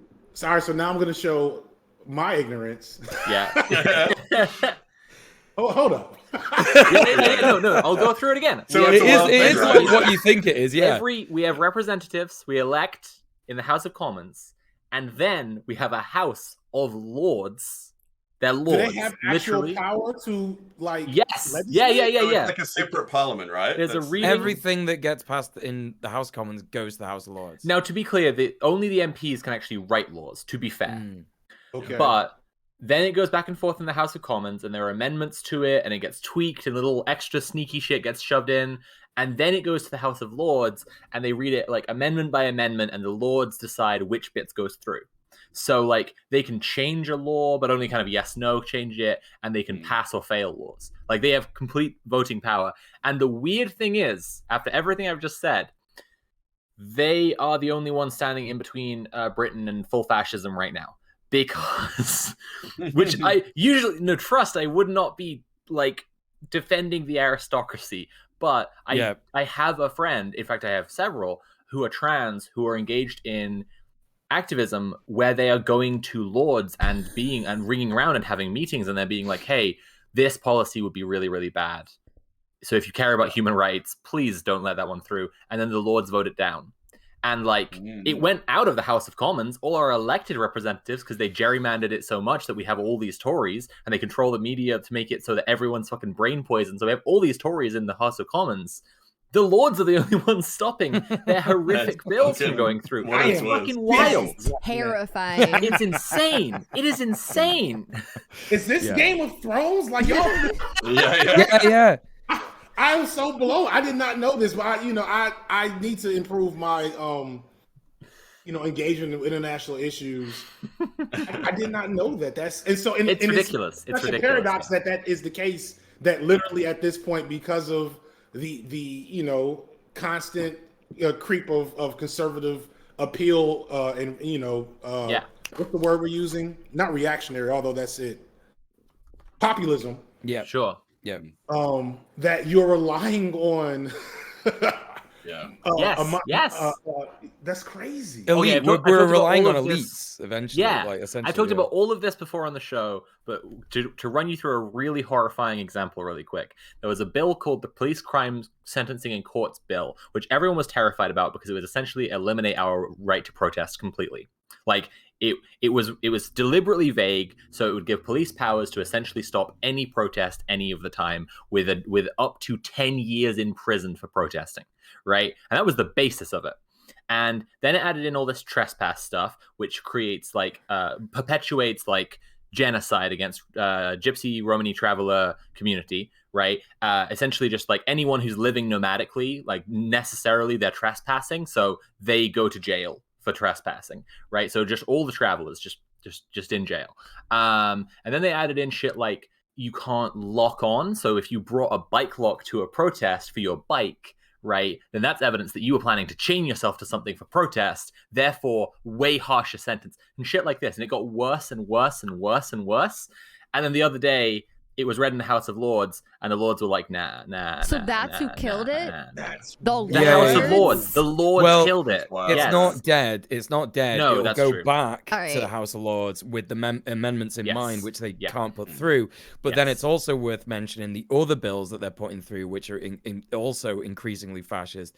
Is it the national? Oh, what is it? There's a nationality and borders nationality and borders bill, which is all our refugees in camps, and people who've lived here for years. So in our country, they do this thing where they want to fucking basically just deport a bunch of people who've lived here for years.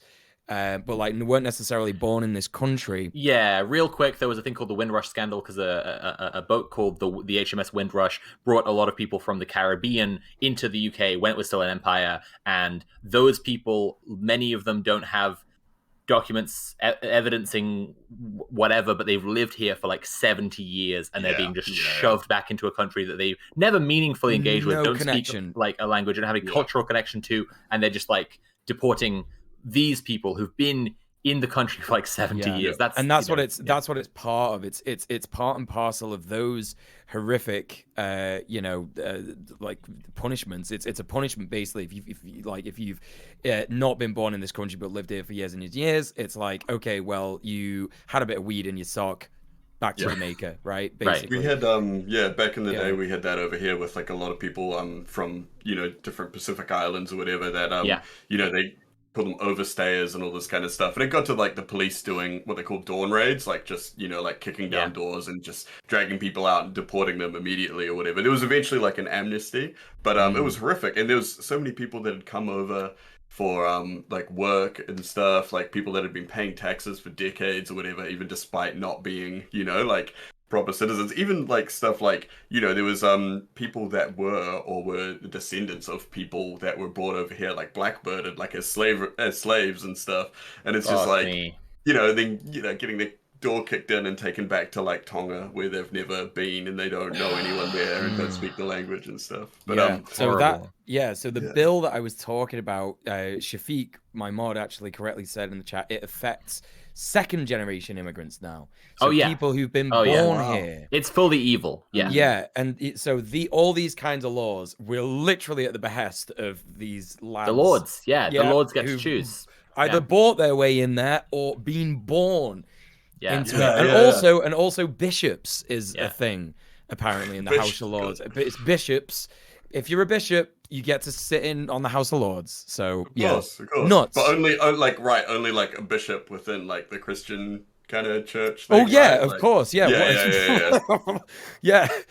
They're not letting in, like, I don't know if there's an Islamic version of a bishop, but they're absolutely not allowed to sit. You know, there's like different like denominations. There's like Jamaican churches. That, well, we haven't changed. I mean, we don't have the separation of church and state. We're just fully. I mean, the Queen is the head of our parliament, and like, it's absolutely the royal family chosen by God too, right? Yeah, it's very cool. It's a very cool situation. Yeah. What were we talking about? Or yeah. Non-Reformist Reforms.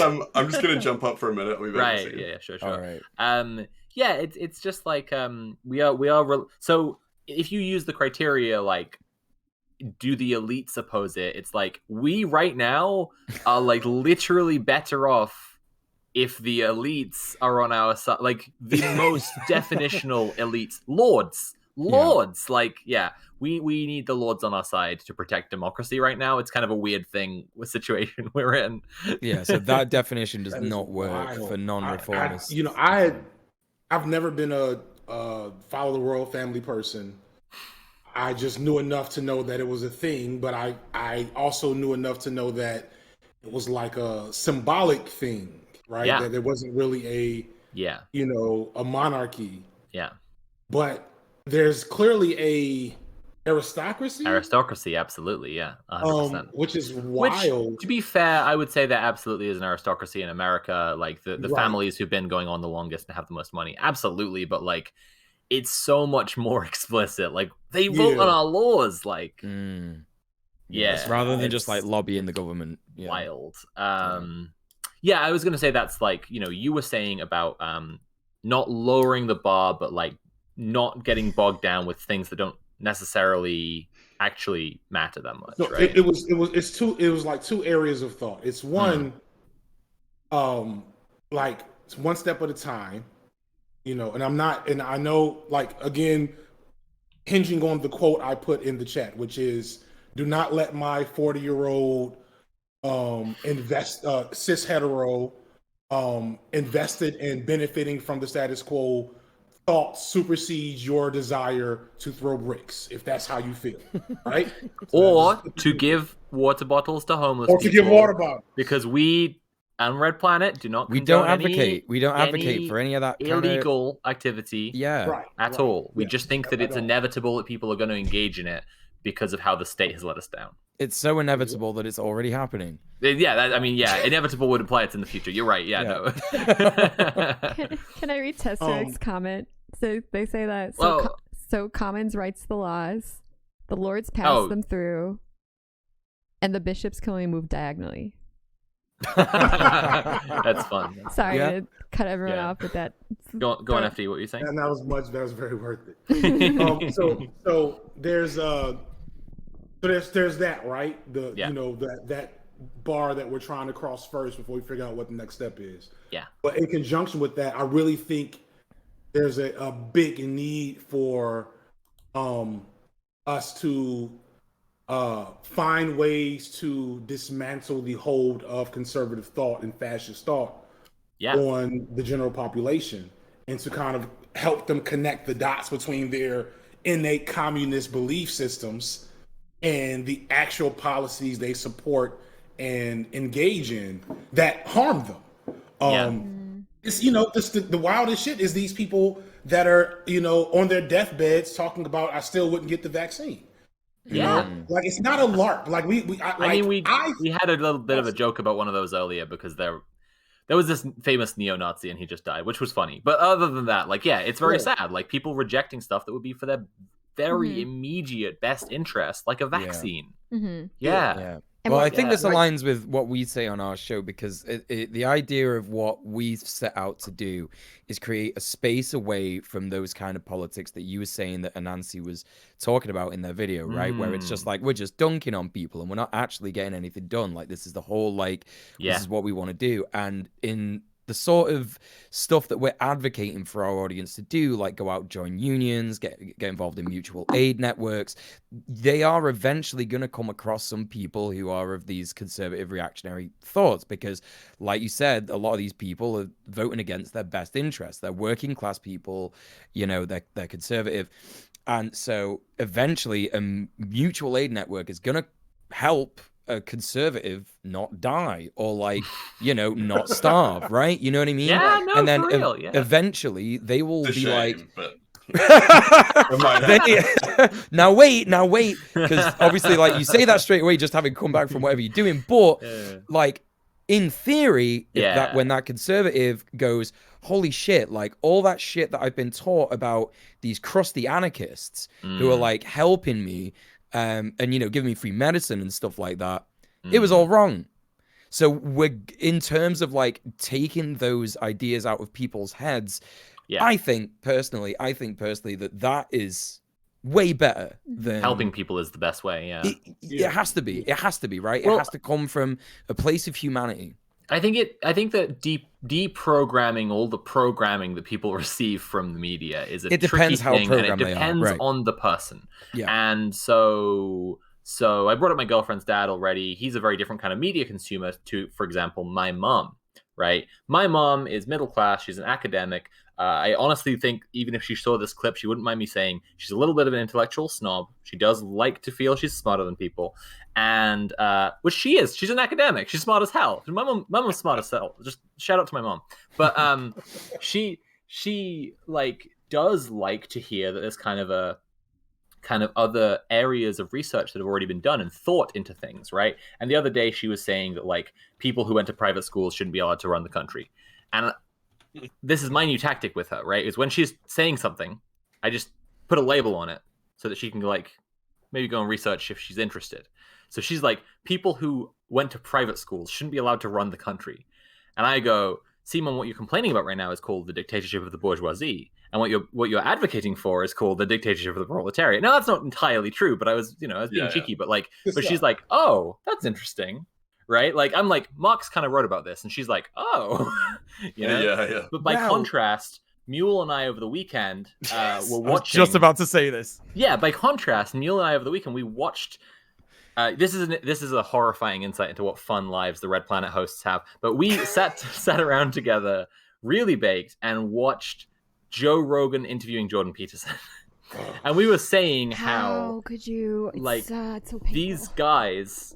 Like, if they heard that's actually a thing already, the idea you're saying is already a thing, and you can look it up and it's got this name, they would hate it, right? Yeah. And it's like that branding, like so many, especially, I mean, this is not to get super into the gender dynamics, but this is especially an issue with dudes, right? Is if they didn't invent it themselves, it doesn't count.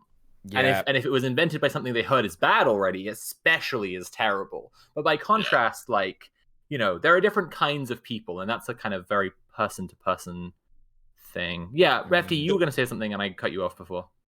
I don't know, but I have something else I was going to say. I'm going to say that. Go ahead, yeah. So many elements of this is tied to identity. There was you guys remember Adam Ruins Everything? Yeah. That was, and he had one episode that I thought was really good where he talked about how their show was genuinely ineffective because Dunning-Kruger effect and some other big word for people will double down on their fuckery when challenged on it, no matter how much. Backlash effect, I think, or something like that. Backlash effect, yes, I think that was it. If that ideology is tied to an identity. Yes. And backfire that effect. is There it is. Backfire. The big challenge. Thank you. Yeah, definitely. And I honestly covered this briefly, but like a big thing about our current state of affairs in the States is Jimmy Carter becomes president in whatever year that was. He's the first Democrat to become a president in like 20 years or some shit. It's a long time. Mm-hmm.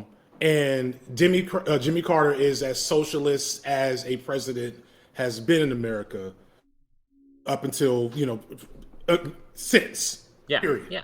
Right? Then the backlash to that was pretty handily handled. Clinton comes and gives us neoliberalism, which, everybody was, Bush and Reagan were doing it too, but Clinton gave it a liberal flavor, a progressive flavor to it. You know what I'm saying? He had his educated wife next to him that was a part. It was lots of all the pieces that we know now that we didn't know at the time that kind of have us where we are. But the backlash they don't talk about is that when Clinton came into power and really killed the Republican Party at the time by basically using their own political rhetoric, but also black people and women. You know what I'm saying? That's basically what they did. They said still police state, still neoliberalism, but also black people and women. They signed NAFTA, and here's where the trick happens. Newt Gingrich and all these like hyper conservative, essentially fascist entities, they buy all these radio stations in the states, in Middle America, in states like Ohio and Pennsylvania, where these jobs were being outsourced because of NAFTA, and they spread the propaganda for literally 20 years unchecked of propagandizing this entire population of Americans who were the people that gave Trump the election in 2016. Totally. Because even though Hillary Clinton had never, Hillary Clinton's awful, right? I still take over Trump. And she had never actually had a Senate seat in New York. But like these people who had never been governed by Hillary Clinton hated her so much because she was the face of NAFTA to them based on this radio talk, this conservative talk radio, your Rush Limbaugh's, Michael Medved, etc. And that was Ben Shapiro. You know what I'm saying? Oh, totally. Yeah. So Well, I mean, it's an interesting thing because we're talking about like the brands that policies come through under, right? We talked about, do you like the Affordable Care Act? Yeah, I love it. Do you like Obamacare? No, right?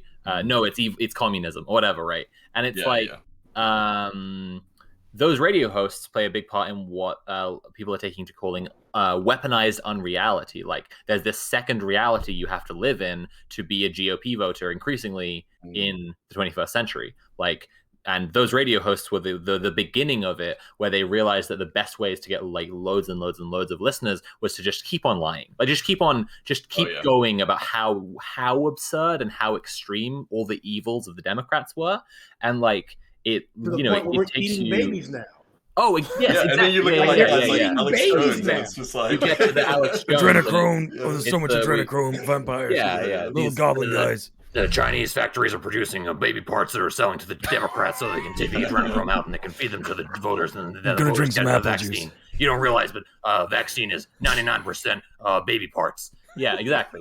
And it's like you have to live in that reality to support the GOP now, right? And so backstory is that I've been doing research into conspiracy theories. I've always been interested in them, but now I've been reading the academic literature on why people believe conspiracy theories for the last year or so for a big project I'm working on, and out in March, by the way, if people are interested.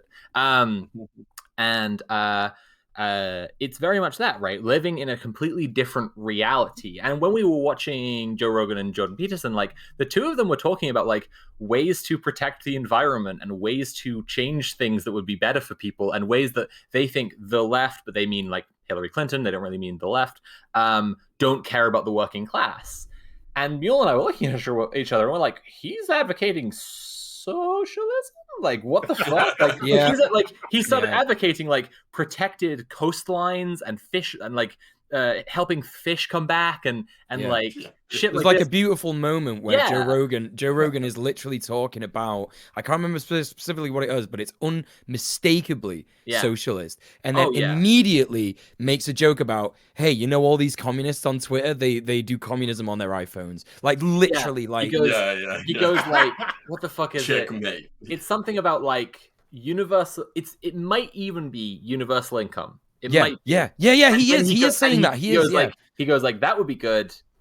iPhone, Vuvuzela, 100 million dead, Karl Marx, blah blah blah, and it's what the fuck just happened? So they love communism, but not under the branding of it's socialism, it's communism, stuff like that, right? Yeah, well, I mean, it's you see these dudes having conversations with with Bernie or with Dr. Cornel West and stuff, and it's they agree with what they're saying, when they're actually talking to someone, who is talking about these things or whatever. When Bernie got to the Folks Town Hall, his numbers shot through the roof. Give the man a chance to explain his policies in just common sense language. People love them. Yeah. But it's like, when Joe Rogan and Jordan Peterson and stuff, when they're talking about like, lefties and communists and stuff like that, it's like the ultimate, like, just making a guy up to get mad at. It's like, the straw feminists, the straw black nationalists. Oh, yeah. Oh, it's kind of a funny thing, because, like, in the conversation, Jordan Peterson was saying leftist, and he, like I say, he meant Hillary Clinton, which, like, I hope no one here is under the illusion that Hillary Clinton is a leftist. But then Joe Rogan was talking about leftists and seems to know who leftists are. So they were at this weird cross purposes where Jordan Peterson keeps on being like, the leftists don't even care about the working class. They'll pass these policies which will do all of these things. And Joe Rogan's like, no, I think leftists do. What do you want? Yeah, he was really. It was so funny. He was correcting him. Voice sound like that? Can I just put that out there? I avoided actually listening to him for years because I had read quotes. Right. Jordan Peterson actually sounds like Kermit the Frog. And I was like, this is the dude. I think he's changing his voice though. Like, if you listen to him now, it seems like he's actually like, maybe he's got some like voice coach or something, and he's trying to tone it down. And I wonder if it's like, because he was actually getting, ridiculed for it or whatever like that. Like, why doesn't he change his ideas? That's what people are making fun of him for. Right. Ideas he should change. Yeah, he's also had to have that voice training because every single time he talks about something with like a tiny bit of emotion, he just cries now. And he's not allowed. He's not allowed to show his audience that men cry. Claims to hate trans women, does voice training anyway. I was gonna say. I know. I was gonna say. I always say Jordan Peterson's voice is Kermit the Frog. If Kermit the Frog had to deliver Kylo Ren's lines from Star Wars, absolutely. That's the internet. It's like, I know what I have to do, but I don't know if I have the strength to do it. Yeah. You wish Han Solo was your father. Believe me, he would have been a disappointment. All right, so one thing I want to bring up, going back to this conversation I had with Alki, is the other thing we have to worry about, or really not even worry about, the thing that I think is fucking us over, because I've thought about a lot, like my growth and position suddenly as a person on the online left, because I didn't start out seeking to penetrate this space, right? I wanted to just talk about black movies and make jokes and be like, I wanted to very much be a Lindsay Ellis. Lindsay Ellis was my biggest inspiration. I think that came across in the Breaking Bread video. And Lindsay Ellis, although obviously left leaning, is not. I don't know her politics. Let me not even get into that because I don't know who is going to do something after the fact. Let me just stop there.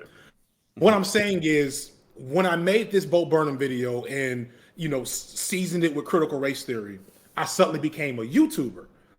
And I suddenly saw like my AdSense check for the month, and I was like, "Oh shit!" Now I'm uncomfortable. You know what I'm saying? And like now just for the sake of my own moral compass, I need to force some type of like message out that is going to require a certain level of dissonance to be broken if you're going to watch my videos. So the first video the first video after Bo Burnham, the first thing I talk about is the riots in the East St. Louis race riots, which were at their core a labor dispute. And I say all this to say that the thing I've been talking to a lot of my peers about is being co-opted as a leftist entertainer, which is what I am. I'm very clear about that. And so many entertainers are leftist entertainers, and it has the unintended effect of providing blueprints for neoliberalism to do what Achille told me is called recuperation of leftist and radical ideas. So it goes from being abolish the police to reform the police, right? Black Lives Matter stops being a principle and becomes a brand and a flag you can buy for your house to virtue signal.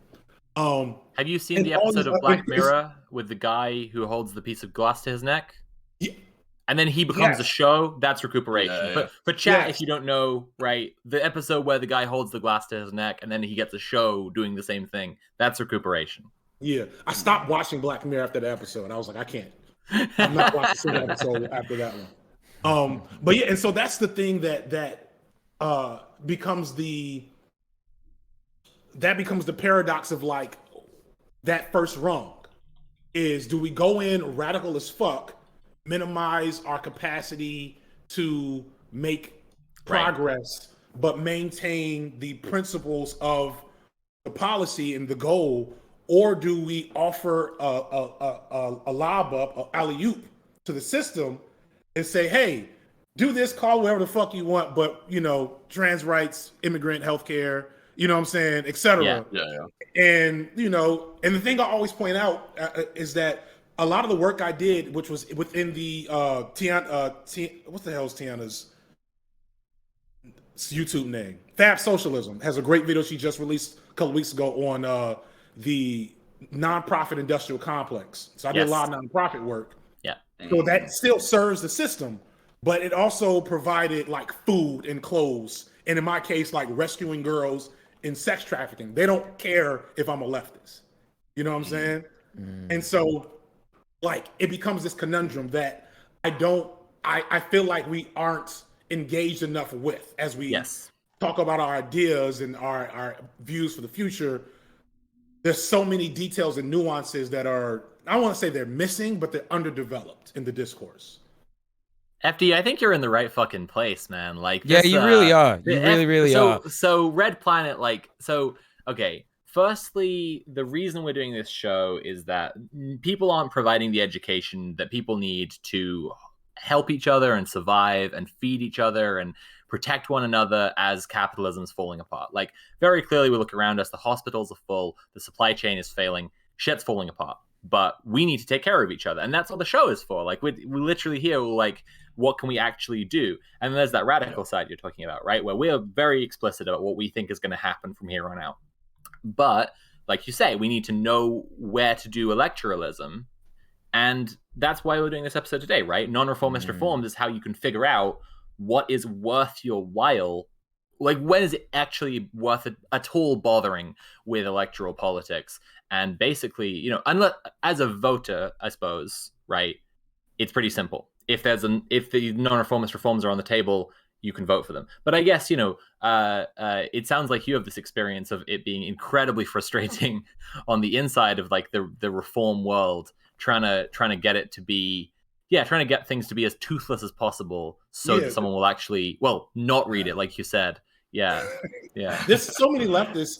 Almost everybody I worked with was a leftist. Yeah. You know, almost everybody. People who care. Absolutely. Yeah. The system works with people who care, but it doesn't care that they care because it doesn't work for them. It's just using their labor to get what it needs to get done. Right. I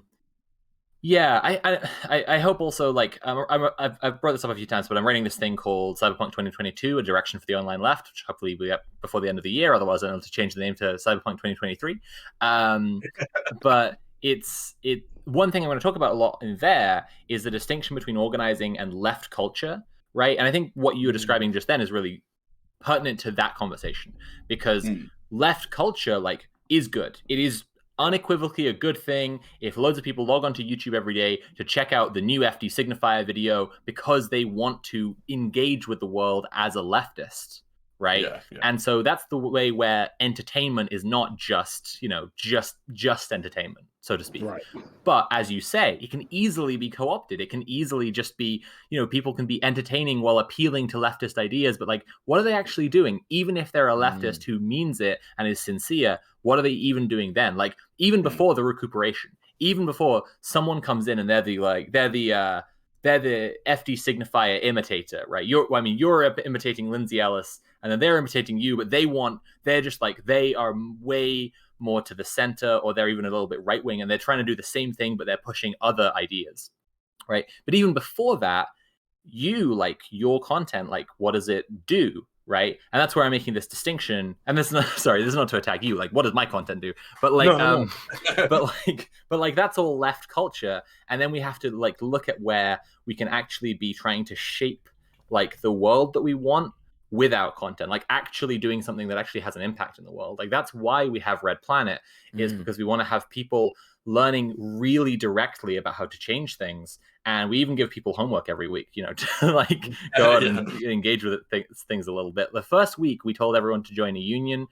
loads of our chatters did it, right? And not just workers unions, but also tenants unions. We've got people into tenants unions, shit like this. Like, this is what I mean. Like, you are on the money, and I was very pleased to hear you say all of that stuff, because 100%. That is exactly what we're trying to plug into here. Yeah. Also, and I'll repeat this to everyone who might be interested, we would love if you copy us, folks. If you're in chat and if you have any way around where you're like, I like Red Planet, but it could be better, do it. Just do it. Yeah. We absolutely want as many people as possible to be like providing this stuff and like organizing in this way, and also working together, like, you know, having FD Sig and we had Thought Slime, Luna Oi, like having people on, and we had a Nancy last week. Having people on is a huge part of it, because we want to build like a system together, an ecosystem where we're all, you know, the shared audience is there and they care about doing something. I made a joke earlier in chat, which was like, Theory Tube is dead, long live Praxis Tube. Yes, absolutely. Yeah, I love it. But let's get back to the main topic of the day. Practice is very cool, but sometimes policies can be worthwhile. That's the main topic today. Yes. Cool. Maybe we should see if chat has any questions for us, because I know they've been asking a bunch. That's a nice idea. Yeah. What have we got? Let's have a look through. Yeah, I can't see the chat. I'm still looking at SD Discord. Where should I be? I'll link you a thing. Hold up. Yeah, I'll link you it. Yeah, chat, hit us with any. Sophie, are you doing it? I'm just gonna have a look through some of the comments while people are coming up with questions, but B-Rat's talking about getting sold the aesthetic of resisting the system without actually resisting the system, which I think is a good thing. Like, that's another, you know, like that's another thing from capitalist realism, right? Like, you're watching all the lefty content, so you feel like you're like, yeah, I'm a leftist because I consume the lefty content, as opposed to like actually going out and doing things, you know, like in the community or whatever. That's so funny. I was talking to Nicole about this literally just earlier. Yeah, like the idea of like the you know, like the consumer identity of the leftist or whatever versus like, you know, the person that is actually kind of working to achieve leftist goals or whatever. Right. Yeah. So, and another thing I'd add to that whole discussion is that there is like there are limits to what a content creator can do, because for instance, to reiterate, we don't condone anything illegal on this show, because that would be against terms of service. Right, but also like in a way more extreme case, right? There was an anarchist recently in the UK who was arrested for a bunch of reasons. Like, the dude was very radical and involved with lots of groups. I'm not saying that is right for him to get arrested. I'm just saying that like he was much more serious and engaged than say me. But like one thing that they charged him with was making a video which taught people how to make a bomb, right? And it's like, so going back to FD's like throwing a brick at a cop car, like, you know, there is a hard limit where a content creator who wants to stay on a mainstream platform cannot tell you, here's how you make a bomb, or here's how to, you know, go and throw a brick at a cop car, some shit like that. Like, we can't say that. Absolutely. And it's like, I think I think that there's like a responsibility with that when anyone is kind of like antagonizing or like anyone who's kind of hyping people up to do things like that. I was really careful with this when I was doing my video that we talked about the other week about, you know, like what to do in a riot and all this kind of stuff, where I think like you could put something in a video and you could be like, here is a responsible and reasonable situation where it might be justified for you to use force or something like that. Right. And then, you know, you can get people that'll watch it and just get real hyped up and they're like, damn, I can't wait to go use some force. You know, like, you know, like that. Like, yeah. You know, and that's the other thing. You go for it. That's another thing I think about a lot. I'm sorry, I like clicked away. Where are we at? This is weird talking. I can't see anybody in a timely fashion, but I'm just finished my thought. It's just a meme with me and technology at this point. All right, I'm back with it. And that's another thing I try to be responsible with in terms of like how much you promote ideas that you are not involved. Your skin is not in that game. Oh yeah. You know, I never forget when this is before 2020. This might have been in Baltimore when there was a protest that had broken out into violence, and I had like friends in my PhD program like, yeah, and I'm like, dude, you're here.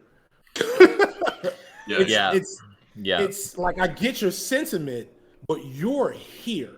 Exactly. You're not there. And like, you need to be reflexive of the fact that if you were there, you would still fucking be here.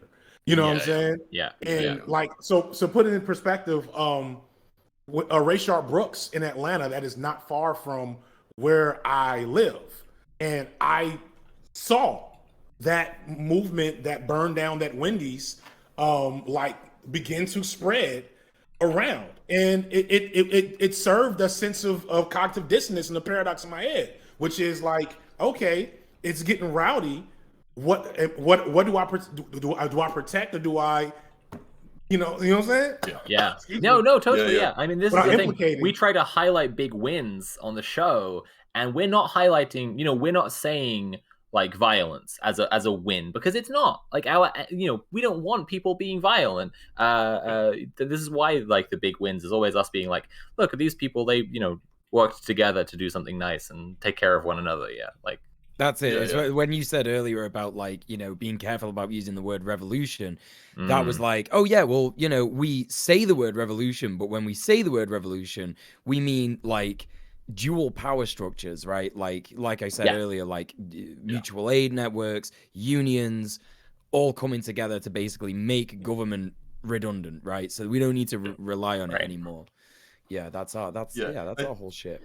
There was just a similar thing to what FD was saying.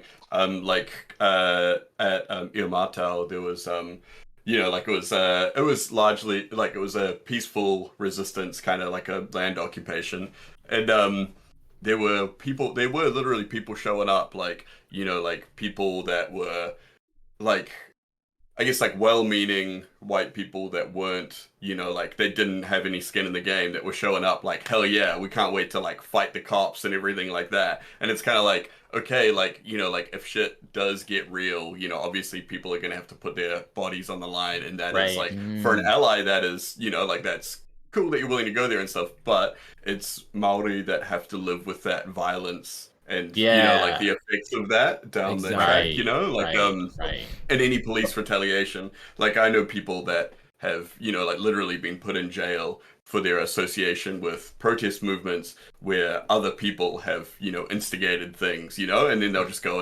arrest a bunch, and they don't arrest like the dudes that drove down from like the North Shore of Auckland or whatever like that. They go arrest the guys out like living in the bush and stuff. It's exactly. So it's like, that's another thing definitely to keep in mind as like an ally. Sorry, that's away from the no, that's great. That's great. We got a big question here. So Crimson Tinted in chat said, FD referred to having Google Scholar access earlier for research materials. I've always wondered how much the privatization of educational and scholarly content has precluded well-meaning leftists from having the knowledge base needed to resist the appealing aesthetics of non-reformist reform. How do you see rebuilding that base outside of privatization turning out? How can we facilitate this and tie this to material outcomes for people? So I think if I'm understanding the question correctly, what could we change to make it so that there isn't like that gatekeeping of knowledge, right? Is that a fair that's what I read from it? I think it's this. Okay. Like, I think, and like one of the things I've been super intentional about is like putting out the idea that this type of stuff, content creation, is super important and valuable and revolutionary, even if it's a dumb YouTube video and I use memes in the middle of it, because I am a PhD student, or I'm about to be a former PhD student, because I'm like, I don't feel like finishing the shit.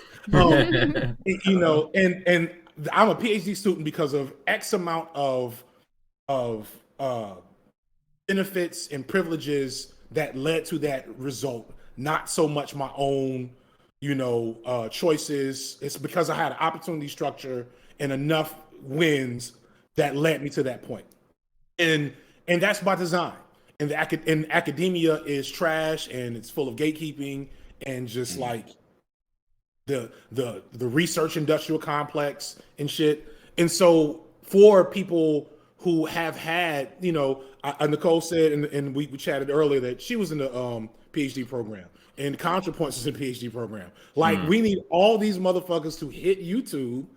And, you know, we're not going to give you the best stuff. We're not going to give you academic rigor, but we're going to give those ideas and like provide those papers. You know what I'm saying? And that is, and then that creates a cultural zeitgeist. So that when I look at my content and I see that, you know, 30% of my viewers are under 25, I'm like, yeah, that's exactly what I want, because that's the those are going to be formative experiences of media for those youth, because we need that, because that affects the decisions we make. I love that. That's so good. In chat, there's actually a question directly for FD. So Jamison89 asks, question for FD, but I'm sure everyone here can relate as a content creator. You mentioned earlier you are on your wife's healthcare after becoming a full-time YouTuber. Do you think that gave you some pause having to be tied to her employment? How many FD signifiers are we missing out on because they're afraid to lose their insurance? So it's not just insurance. Like, we're missing out on, especially when we talk about, you know, minority marginalized voices, BIPOC people specifically, and Black people explicitly. The same barriers that affect everything with Black folks affects our ability to be on YouTube and talk our shit. And I talked about this a lot in Break Bread, which is one of the reasons why like Break Bread happened, is because I was deciding that I was going to go a more explicitly leftist lane, not like, more left than I was planning, right? And then I, because I'm like, I'm doing this for real, like I've done a lot of research on the YouTube game, and then joining Nebula, you get access to the power structure to learn certain things. And so when I started reading like the tea leaves, I was like, oh, this is fucked. And I started like researching dead channels of Black, leftists, content creators, and finding all these small channels, finding an Anansi, finding a St. Andrew, etc., and saying, man, these people are like doing powerful, important content. And I've been on the platform since 2006, and I've watched ContraPoints, I've watched Philosophy Tube. Fucking Sophie, quick funny story. Break Bread dropped, no, don't shame me. No, don't do this to me. After Break Bread dropped, I was like, I always search for who's talking shit, good and bad. And I found DJ Mule. I wasn't talking shit. I want to be clear on that. No, I wasn't talking shit. I want to preempt this before anyone thinks I was talking shit. I wasn't. Long story short, Sophie was like in the chat of DJ Mule's live and was like, how the hell did John the Duncan get mentioned before I did? And the funny thing is, I had been watching Sophie's content for about a year at that point. I was explicitly wanting to talk about white dudes, so like I left you out. I'm sorry. Shout out John the Duncan, by the way. But it's interesting because actually, as well as that, in DJ Mule's chat that day, I was saying how trans people go through exactly the same dynamics unless we are explicitly talking about trans stuff. Like ContraPoints is a great example where she's made tons of like hour-long videos about like, here's what I reckon gender is, to try and explain to cis people or whatever. And it's like, not every trans person wants to fucking do that. Like in the same way, like FD, you wanted to just talk about some movies, right? And until you talked about Black politics and about the exclusion of Black people from this space, right? Like, well, sorry, you said the Bo Burnham was the big one, right? But like, it was still Bo Burnham with the critical race theory, exactly. And in the same way, like, I've wanted to talk about TERF several times, and I keep on putting the project back because I'm just like, I just don't want to have a video go big just because I'm a trans person talking about trans stuff. I want people to respect my actual, like, my ideas on their own grounds, not just because I'm this voice on this thing, Right. And then we talked about the intersection of that with Anansi, who, also, is a friend of both of us. Yeah. Yeah. And the algorithm and YouTube as a platform isn't set up to do that. It's set up to serve the audience, which basically means to serve the status quo. Yes. Which means trans people talk about trans stuff, black people talk about black stuff. Yes. So on and so forth. And every once in a while, I want to sneak through the filter, and here I am. Yeah. And it's really like fucks with me on a daily basis. Yeah. And so it wasn't just the healthcare. It's the fact that I got a little Biden money, bought a computer. I had a couple of homeboys that were doing, style blogs and shit. It's like, yeah, just film it on your phone. And then, I was good at X, Y, and Z things enough to make a side hustle out of YouTube that had I not done the Bo Burnham video and to give myself some credit, been pretty good at like doing the video essay thing, I wouldn't be here. And there's so many dudes like me, which is why I always keep coming back to the well, like, check this channel out, because the platform, you cannot get on YouTube without certain privileges. Even if it's not just a decent mic, which I still don't even know how to fucking use half the time. That's the answer to that question. Yeah, no, I completely agree. I use the share function on people's videos all the time. I think I did that literally with Break Bread. Like I want to get my audience seeing other stuff outside of just what we're like, outside of what they're recommended, because like they don't even get recommended stuff that like from channels they're subscribed to. And at the nice intersection of that and something we were talking about earlier, I wanted to mention organizing interviews, which I already mentioned earlier, but this is another kind of content that I think people could easily copy. It doesn't run afoul of terms of service, and it could genuinely make a huge impact to the real world. I've been doing this thing for the last year where I get in touch with activists and organizers, and then I just have a Zoom call with them for an hour where I ask them about like what they do. How can other people get involved? How can people do their own thing if they're too far away to get involved with your org directly? This stuff. And now I'm publishing them. And like, so the first thing to revisit this, none of my subscribers are seeing it, right? I have nearly 100K subscribers now. It is the lowest ranked of all the last 10 releases I've made. Every time I release a new one, no one is seeing it. Whenever I ask, even my patrons, right? I'll be talking to someone who I more or less know as a friend, and they're just like, "Oh, I just didn't see it. Like, I just didn't. It wasn't on my page at all."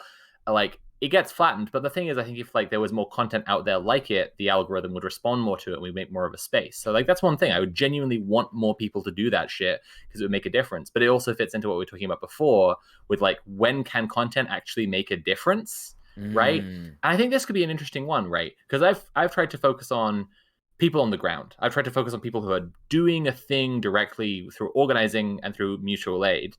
But to bring it back to the topic of today, right?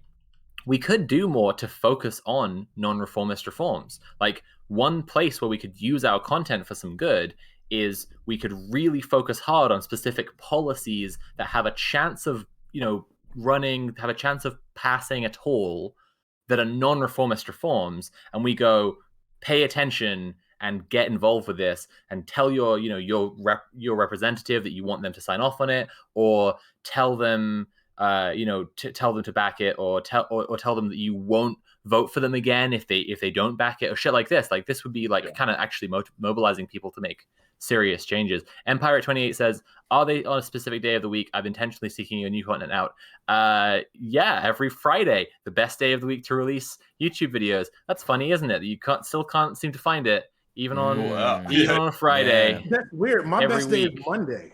Really? That's bizarre. Okay. That's bizarre to me. But yeah, no. It's a time zone thing or what? Yeah. Who knows? Maybe. But yeah, I think my audience started with, like people my age who are like fucking off at work maybe on a Monday.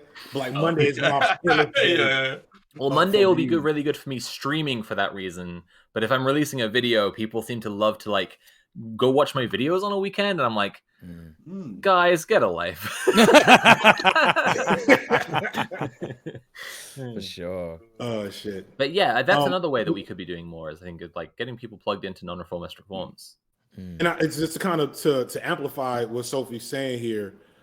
We have, at least from what I'm told, so I've had, in doing Break Bread and connecting to Nebula and maneuvering these, establishment networks, I've had chances to have conversations with people that should know and should be able to say, X equals X, Y equals Y about the algorithm of YouTube, etc. So they tell me that we can manipulate the algorithm through networking, through sharing each other's videos.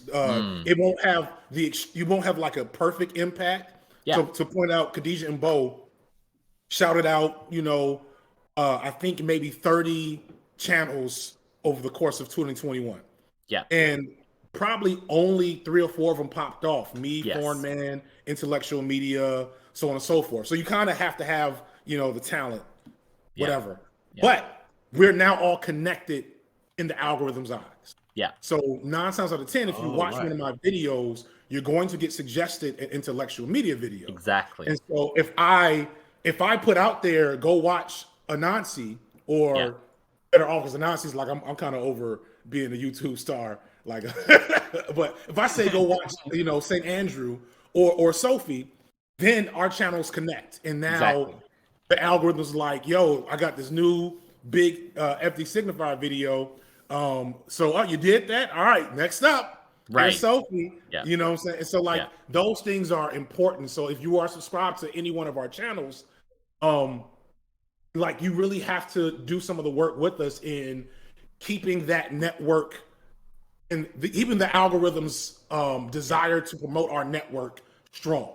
Yeah. It's basically what it comes down to. Because that's how Lindsay H. Baum ContraPoints became the first wave left tube or whatever people are calling it. Yeah. That's exactly it. This is what I mean when I say make an ecosystem. And this is also why, so I'm releasing a video next week, which is just like a summary of like all the political stuff I'm doing, like Red Planet, telling people what I'm up to. And one of the things I'm going to say in that video is just like, hey, even if you're not like, you don't think that organizing interviews sounds interesting, can you please go just give it just leave it on in the background or something and give it a like? Because the more people who do that, the more YouTube will say, oh, Sophie's subscribers actually do want to see her videos. Yeah. So we'll show them to more people, kind of thing. And I'd say the same thing to content creators would be to please share it through the share button. But in the same way, if more people are making content that's like organizing interviews, or more people make stuff that's like Red Planet, there will naturally be that same shared audience, and you have the same effect. Exactly. Yeah. You make an ecosystem, and then YouTube or the algorithm knows, it doesn't know things really, but it knows there's a space and a potential for it to get lots of eyes on something. Yeah. Sorry, Tim. I was just going to say, Nat's just pointed out in the chat how important this kind of creating an ecosystem is. And this is what the debate Twitch scene does and why it's so incentivized and toxic. Yeah, because they're just going on each other's shows all the time. Yeah. Like the cross-pollination sort of thing. And it's because that's part of their model, right? Debating each other and all that kind of stuff. That's exactly why the algorithm kind of pushes that content and why a lot of those creators get so big so quick and stuff, just because it's it's kind of a unique meeting of what the algorithm wants to kind of promote and their kind of business model, I guess. And most debate streamers are also drama streamers, so as well as having everyone else on the show, when they're not doing that, they'll also just be like, oh, Bad Bunny said this thing, and then so people who then watch Bad Bunny, right, get recommended, oh, you'll love name redacted here, right? Yes. You'll love this guy because he's talking about Bad Bunny. Yeah. It's a funny thing. Yeah, so go on. Like I said before, I don't do it as much now as I've been, I don't want to say targeted, because that's not fair to people who've actually been targeted by these groups. But as I've become noticed by some of these entities in the debate streamer world, when I search my name to see, I search my name sometimes to find people who I want to promote, because who's trying to get my attention, right? Yeah. I notice now it's full of clips from these debate streamers, and they're not saying anything about me. They're not in any way engaging with my content or what I'm talking about or me as a person. It's just, I don't know if they're just putting my name in their hashtags so that people that search for me find them. Or that's exactly what it will be. Yeah, that's exactly what it will be. Yeah. Yeah, it's gross. Yeah. 1,000%. Yeah, Yes. But hey, how about non-reformist reforms? How are we talking about that? Yeah. It's funny because like all the stuff you've been saying, FD, is like exactly in line with what we want for the show. So I think we've all got a bit overexcited about talking about that. Yeah. But we should stick to the topic that we're actually meant to talk about today. But blame the chat. The chat asks questions. That's true. That's true. I do blame chat. We're very bad in our integrity on this topic. That's right. But yeah. So I'm going to mention it again. I will definitely say it right at the end. But the homework this week is going to be for people who are interested in doing it. Again, homework's not mandatory, but like go and look at like the electoral politics around you, basically, right? That means what could be passed, what has been discussed before, and try and identify non-reformist reforms. Shit that would actually free people up to engage in class struggle. It would actually get people having a better life, having a freer life where they'd be able to go and help other people to also get free, right? Yeah. And so maybe that's something we can discuss kind of for the rest of the time, like maybe chat with chat about it as well. Maybe chat also let us know if you're still not quite clear on what makes a non-reformist reform, but like maybe we want to chat about like our own local policy options and where that, if we can identify them. I don't know. Yeah, it's an idea. It's really tough in the UK, for example, because two-party system and the main opposition at the minute is completely toothless, right? In all of their policies. In fact, I'd be hard pressed to actually name a Labour policy at the moment. Integrity or something. Integrity, normal. No, that's austerity. It's something different. Yeah, authority, integrity, austerity. That's their motto. Yeah, right, exactly. It's so it's really hard.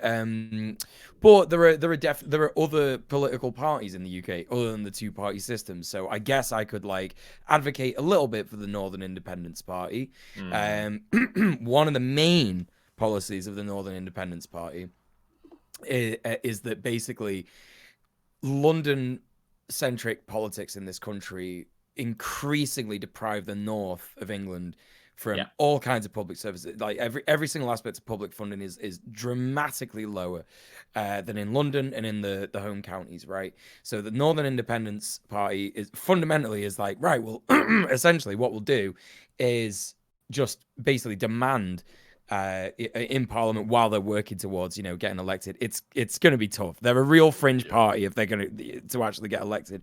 But if they get MPs, it will be to put on the table things like, listen, we need more devolution in the north. We need more funding from Westminster, that kind of stuff. That kind of stuff would lift a lot of people in the north of England out of poverty.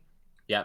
Then if they're going to be lifted out of poverty, that obviously like gives people a bit more free time, right? The more money you have, the less time you need to spend working, etc., etc. I don't need to, tell chat why that's great, obviously, because then they can go and get involved in other aspects of great, obviously like things we spoke about, mutual aid networks, and go and help people do strike solidarity with like renters unions and stuff, right? And this is another great example of like the difference between being invested in like the personality of a politician or a party versus the policies. Because I agree with everything Mule just said about the Northern Independence Party and their potential, but I also know a lot of people who have deep concerns about the Northern Independence Party's like trustworthiness, and like so I would absolutely co-sign everything Mule just said, and that doesn't mean I'm saying go like join the party, spend all of your time like door knocking for them and this shit, right? Because this conversation is all about how much of electoralism is worth your time, right?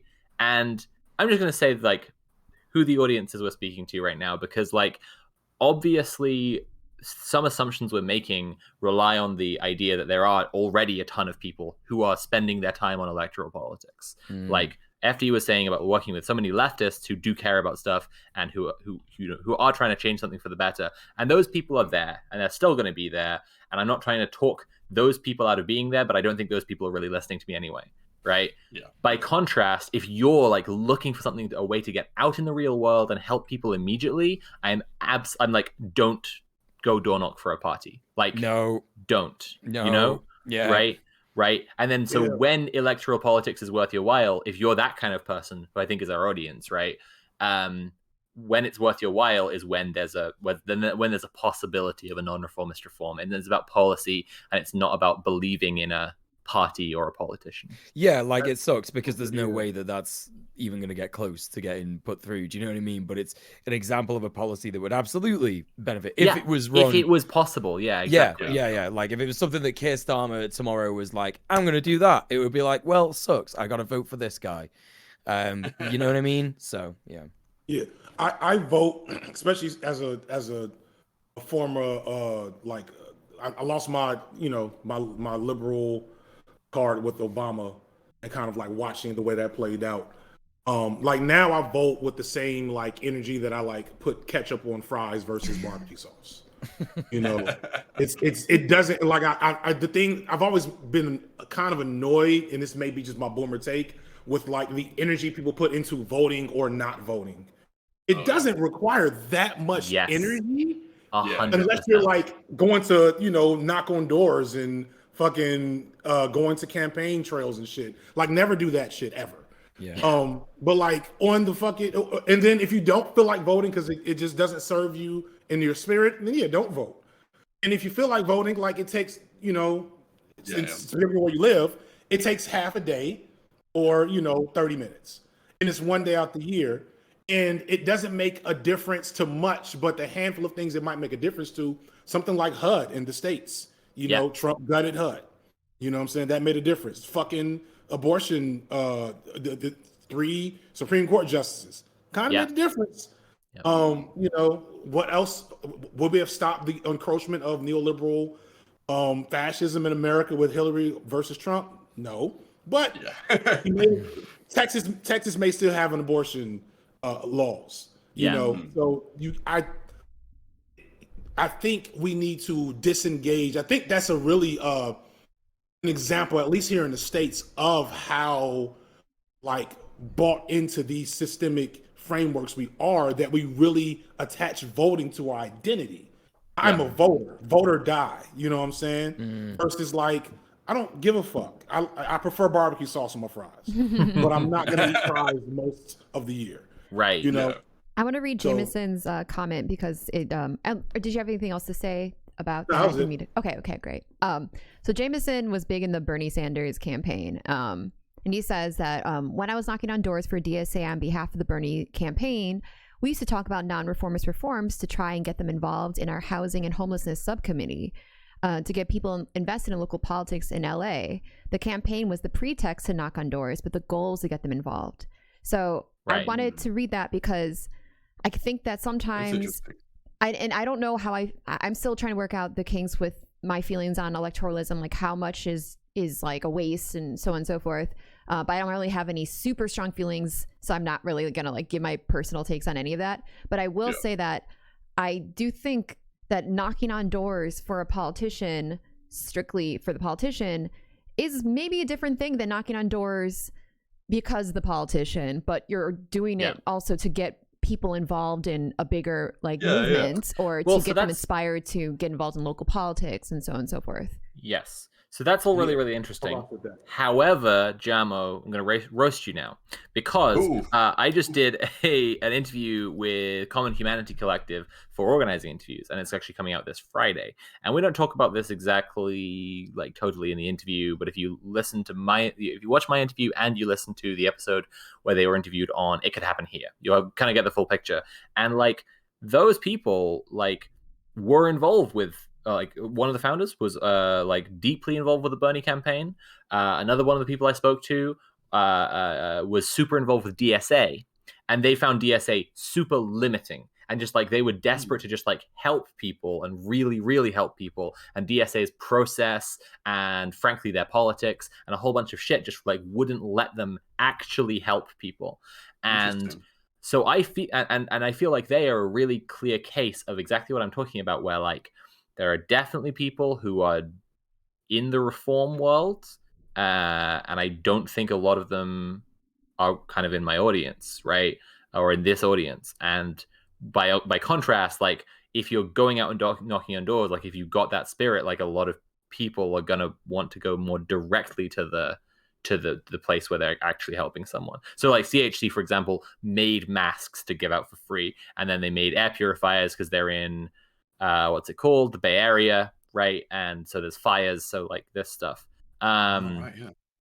You know, I feel like a lot of the time people who are kind of invested in helping people are gonna go way more directly for the helping people directly, right? Okay, interesting. It's just a counterpoint. I don't disagree like wholeheartedly. I was joking about roasting. Like I agree with the message, and then I wanted to add on, like, I feel like you're always gonna have people that are just frustrated and they just gotta like move past that stuff. Like like the DSA was the literal example, and it was people who worked on the Bernie campaigns. It was really interesting. Like those people are just like, this isn't enough. This is just isn't helping anybody. But that's real and that's valuable, because that's a part of my conversion to the left myself, is the Bernie evangelicals that I trusted. Another problem. Bernie, I did not have good experiences with Bernie bros. Soured me on them pretty much from jump. But I met enough over time that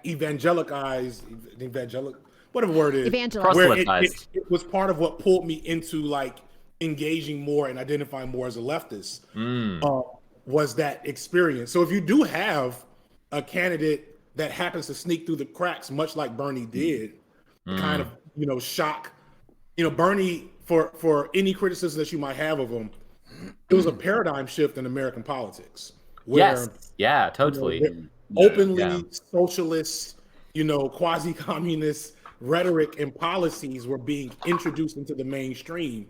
And that's, recuperation and a lot of other things, but it also like reframed the discourse in the States and reframed the youth's engaging with politics and policy to a great extent.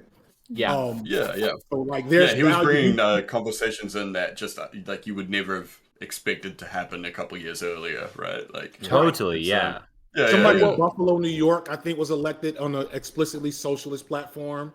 There's like problems after the fact, but like that's a thing. Let me look that up. I want to just gonna pop to the toilet. Okay. All right. I want to read Jameson's comment, just so we can make sure we have again, doesn't feel like he can't say his part. He says to Sophie, "I'll have to give your video a watch. I would say my experience in what DSA does here could be wildly different. Did a whole squatting campaign tactic to get people housing, then fought the police when they are getting evicted at gunpoint. So that sounds pretty based." And this is the thing, like I can never take, I've never been involved with the DSA, but like I've heard a variety of things, and I think it's tough because the DSA there's so many chapters. There are always different people joining and leaving. Like it's hard to ever really get a coherent picture of like what it is, and maybe that's because there is no coherent picture of what it is, perhaps. I don't know. I think it varies greatly from chapter to chapter for a lot and from what I've seen from people that I know over in the States and stuff. So it's quite hard to make a blanket statement. There's a few things I want to reference now, which I usually try and give book recs whenever I can throughout the stream. I've got 2 book recommendations, and I've also got a quote which I'm trying to find, so sorry if I don't find this, but I'll carry on looking anyway. But basically, so the first book rec is Searching for Socialism, the project of the Labour New Left from Ben to Corbyn by Leo Panich and Colin Lays. Nat got this for me. It's very good. And the other one, so that's very UK focused, obviously. The other one I think is called Our Revolution, which is by Bernie Sanders. And I think that both of these give really good perspectives, which are from the point of view of non-reformist reforms. Like they are by people who are fully in the electoral world, but they are all about actually trying to help people with policy, like places where policy actually means something rather than just playing the endless circle jerk of politician nonsense, right? And the quote I'm trying to find, so if anybody in chat finds this faster, is Noam Chomsky describing Bernie's kind of legacy, even after the movement. Because this is an interesting thing. Actually, this might help people find it. There is a slightly altered version on the front of the Punished Bernie Ammon animations video. It's slightly altered because it talks about gamer rights instead. Anyway, Bernie's really interesting because it absolutely mobilized so many people, and then so many people became like really frustrated and want to go do other shit. Yeah. And it's really interesting when we talk about dual power, right? Because we're trying to talk about like a sense of continuity, but all these people feel like they've had a really chaotic journey, and yet everyone's having that same journey. Like there's a huge number of people having the exact same journey where they go, I protested BLM, or I voted for Bernie, or I was at Occupy, or all three, and many other things. But it didn't go to the next level almost, right? Like Bernie didn't get in, or like they bailed out the banks, or they didn't defund the police, right? Kind of things. And they were like, so they're like, well, where do I go now? And then they find other stuff. And in CHC's example, like they're building a mutual aid network, which is fucking awesome. But it's kind of an interesting thing that like the place where like populism can actually help electoralism is so limited, right? Like there's the Bernie campaign, but then as soon as it's like they're not selecting Bernie, he becomes someone who's just like, you just have to trust in his judgment. Like, so this is what I wanted to read the quote for, and I will still try and go find it, but I guess it might become redundant now. Basically, Chomsky talks about the things that Bernie has done from within the administration now, because he's got a role to do with like, he might be secretary for economics something, I don't know, but he's got a position where he can actually make pretty meaningful policies, and all the best stuff from the Biden administration more or less is coming straight from him. Like, as much as there's any good shit coming from Biden's administration, it's coming directly from Bernie. And it's really interesting because it's like all the people who feel frustrated absolutely should, right? And all the people who feel let down absolutely should, and disillusioned with electoral politics, I also think absolutely should. But also on some level they achieved a huge part of their goal, because their guy did get into government and is helping people directly now. It's just that like you actually can't engage at this point with helping Bernie do his job because he's just in a job now, right? And it's kind of like if there was a culture of direct action that sometimes lent some energy to electoralism, the people would have a sense of continuity, right? Like, I think one dream I have for Red Planet is if by the next election cycle, the whole online left couldn't, like, we could have not the whole online left talk about the election, right? Yeah. Like, if Red Planet does well, right, then a good standard for success would be if we could maybe be a safe place for people who want to talk politics but don't want to just talk about the fucking election all the time, right? If we were here and we were like, people are doing these cool things and there have been these wins and these unions have gotten these things and blah blah blah, right? Then people could come here instead of just talking about harm reduction and the Democrats and why Hillary Clinton is evil and blah blah blah. And of course the Republican guy is evil. That's what they do. They put an evil guy in. But is it actually maybe better to vote for that guy than the neoliberal Democrat? No, it isn't. But anyway, let's like, you know, and on and on and on. And it's just like, fucking, can we talk about something else? Escalated. Like, guys, I need to go put kids to bed with my wife. Okay. Things like that. This was awesome and cathartic and yay! But also like the opposite of doomerism. That's good. That's what we're trying to do. Absolutely the opposite of doomer. Hell yeah! 2 weeks ago, we did Against the Black Pill with Thought Slime. That was the topic of the week. It's a huge focus. We're trying to fight doomerism here. Yes, absolutely.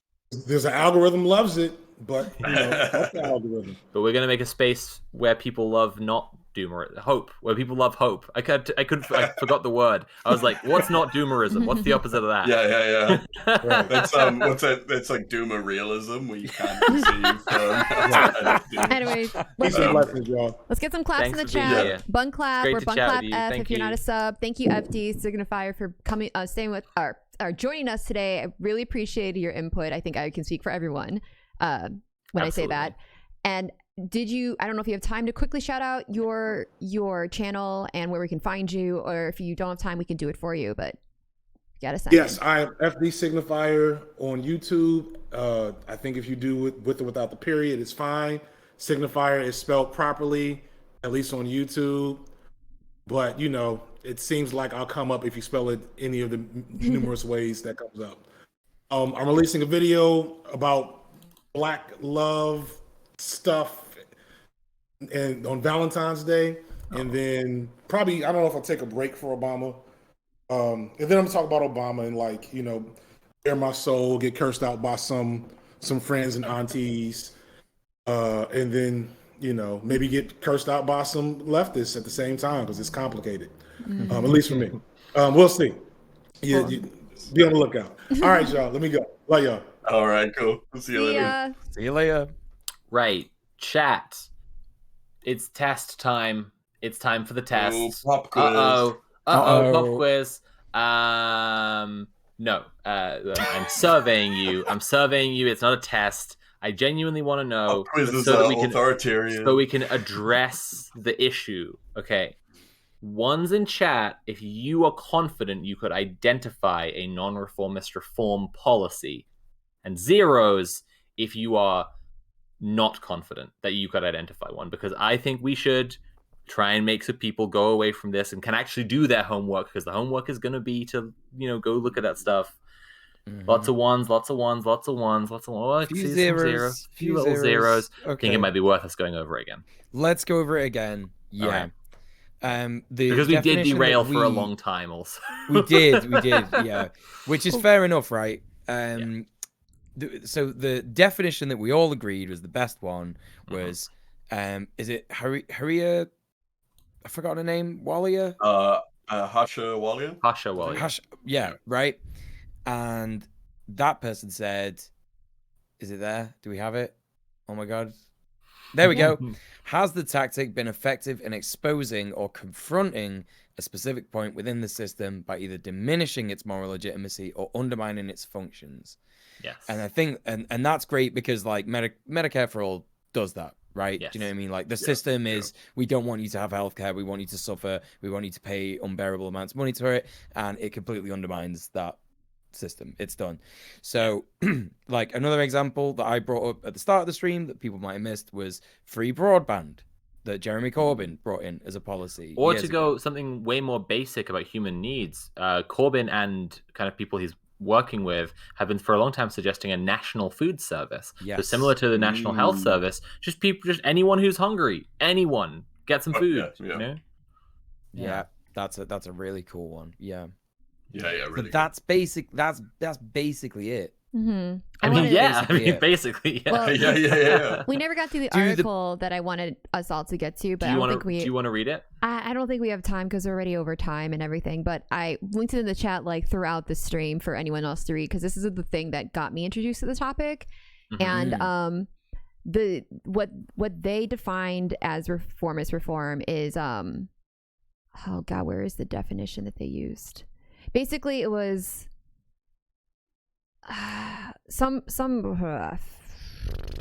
reformism is when your mission is to tinker with the system to make people's lives better, but not really alter the basic structure at the end of the day. And reformists prefer changes that give people a much needed helping hand, but don't really undermine capitalism. But there are other kinds of reforms that actually shift the balance of power in a dramatic way, even if they don't by themselves demolish all of capitalism. Is that the bit? Perhaps, yeah. That's pretty based. So there's this whole article is great. It has like a lot of incredible gems in it. And I think it explains the concept from a multitude of different angles. Here's a sentence. There are reforms that position us better to square off with capitalism. Perfect. I like this too, because I mean, I think there's like a lot of different ways to describe non-reformist reforms, and here's the thing: there's a lot of benefits to them. So they're not. It's not going to be just one way that they help you square off better with capitalism, but one of the ways they do that is by exposing or confronting a specific point within the system. Blah blah blah. So like, I think there's a lot of different ways you can talk about it. And I think that it's. I think the exercise of just trying to think in this way is just that being the homework, I think, is really the goal. It's not like, did you correctly identify one? Great. Well, you're done. Like, I think it's more of, can your brain start working in this way? You know, can we start to can we, instead of like thinking increase minimum wage, and then we just have trapped in this idea that we're always stuck here just begging. In fact, can we start to interact with this system in a way that helps to dismantle it? I think that's a good exercise. Yeah. Sorry, I cut you off. No, you're fine. You're good. I've already forgotten what I wanted to say. Oh, right. So we basically in this chat in this stream, we want to liberate our comrades. We want to liberate ourselves. We want to liberate our comrades, right? Yeah. So best way to look at this, I guess, is like, what's the best way that you can either liberate or potentially enable more people to help liberate our comrades through electoral policy? Yes. Right. Right. I want to read this also real quick. Jameson linked this to me earlier. I've talked about this a million times in my stream. It's this tweet I keep going back to. This is an excerpt from like a newspaper from a very long time ago in America. Unfortunately, not long enough, but a very long time ago, talking about how liberals were trying to reform slavery. So at the time when chattel slavery was active in America, there was like a group that was like, no, we love it. And then there was another group that goes like, okay, well, we can't just get rid of it. It's heartbreaking and it's, you know, it makes you sad, but we can't just get rid of it. And so they try to reform it away. So I'm going to quickly read this because I think it really shows like the opposite of what we're talking about, of like that kind of like Libby reform, whatever we want to call it.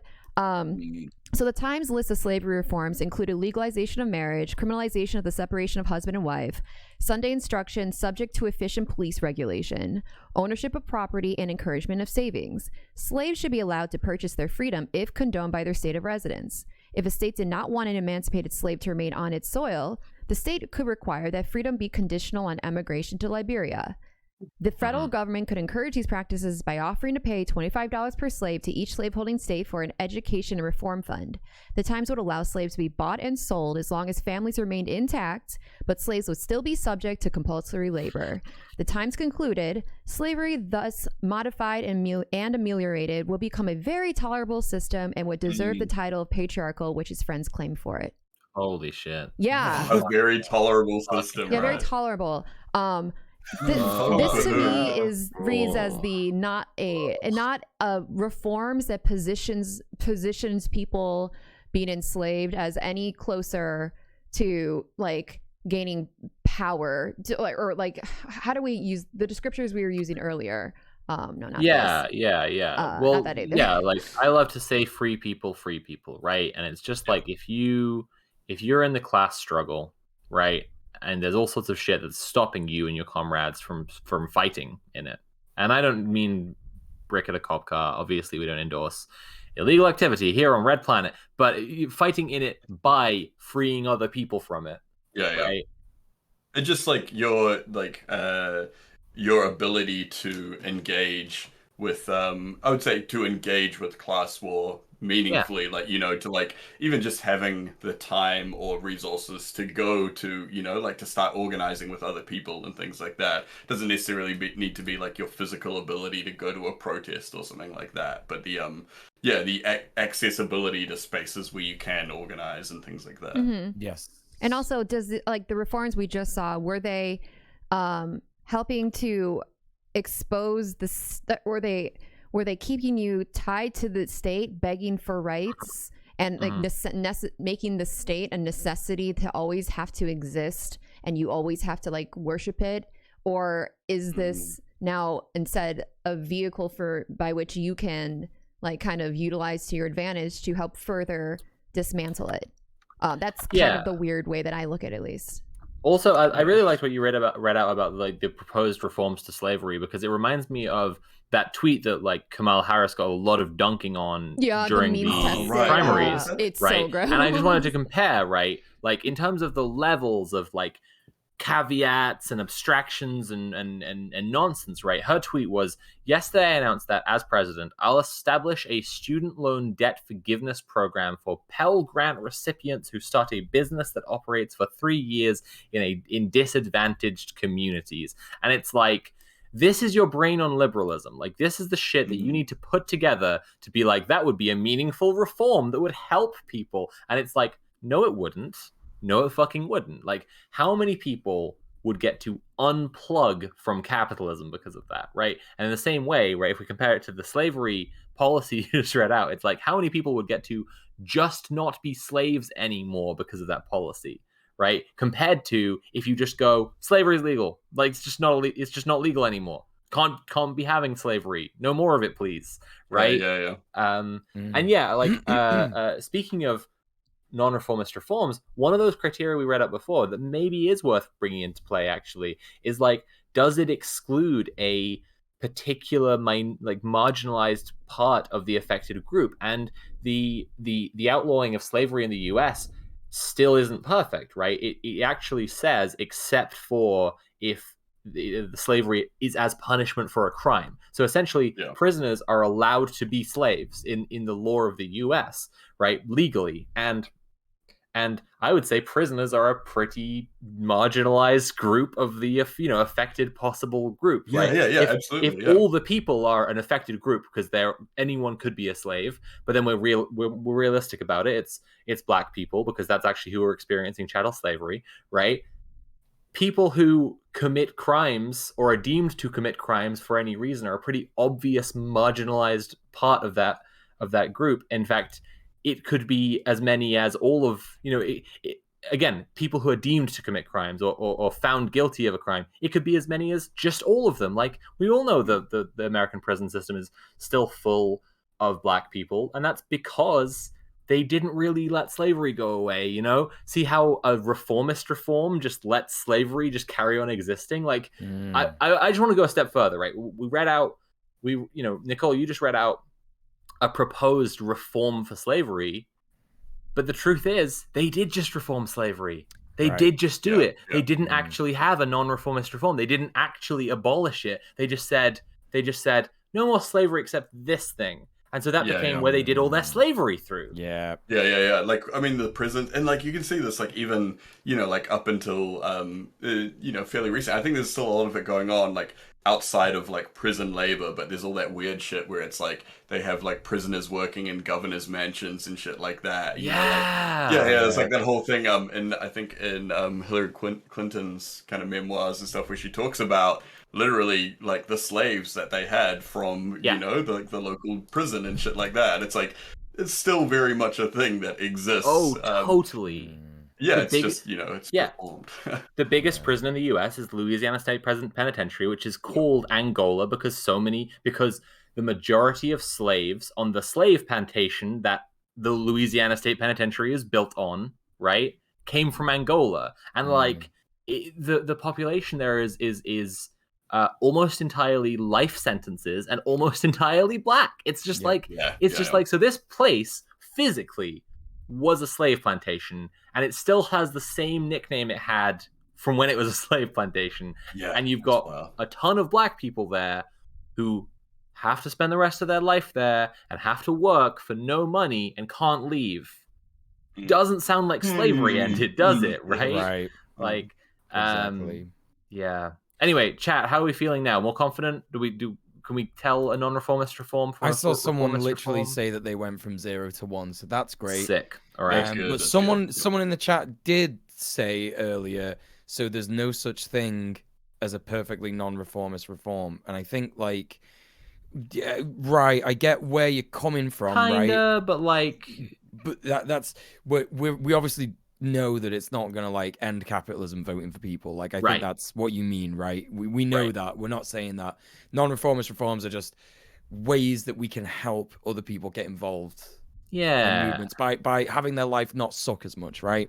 Exactly, yeah. Like, ultimately, we already said this, right? But like, whatever your dream policy is that you're like, fuck yes, you're super hyped about, by the time it gets passed, they'll do some sneaky rat fuck shit to it. They will. Yeah. They absolutely will. They absolutely will. I mean, fucking look at this. Like, add in provisions and everything like that. The proposed abolition of slavery was just like, the law as it was written when it was proposed was like, slavery is illegal. Like, it was just that, right? And now it's like, slavery is illegal, comma, right? And it's they will change it to be worse. They will change it to be worse, but it's still worth fighting for it to be as good as it can be.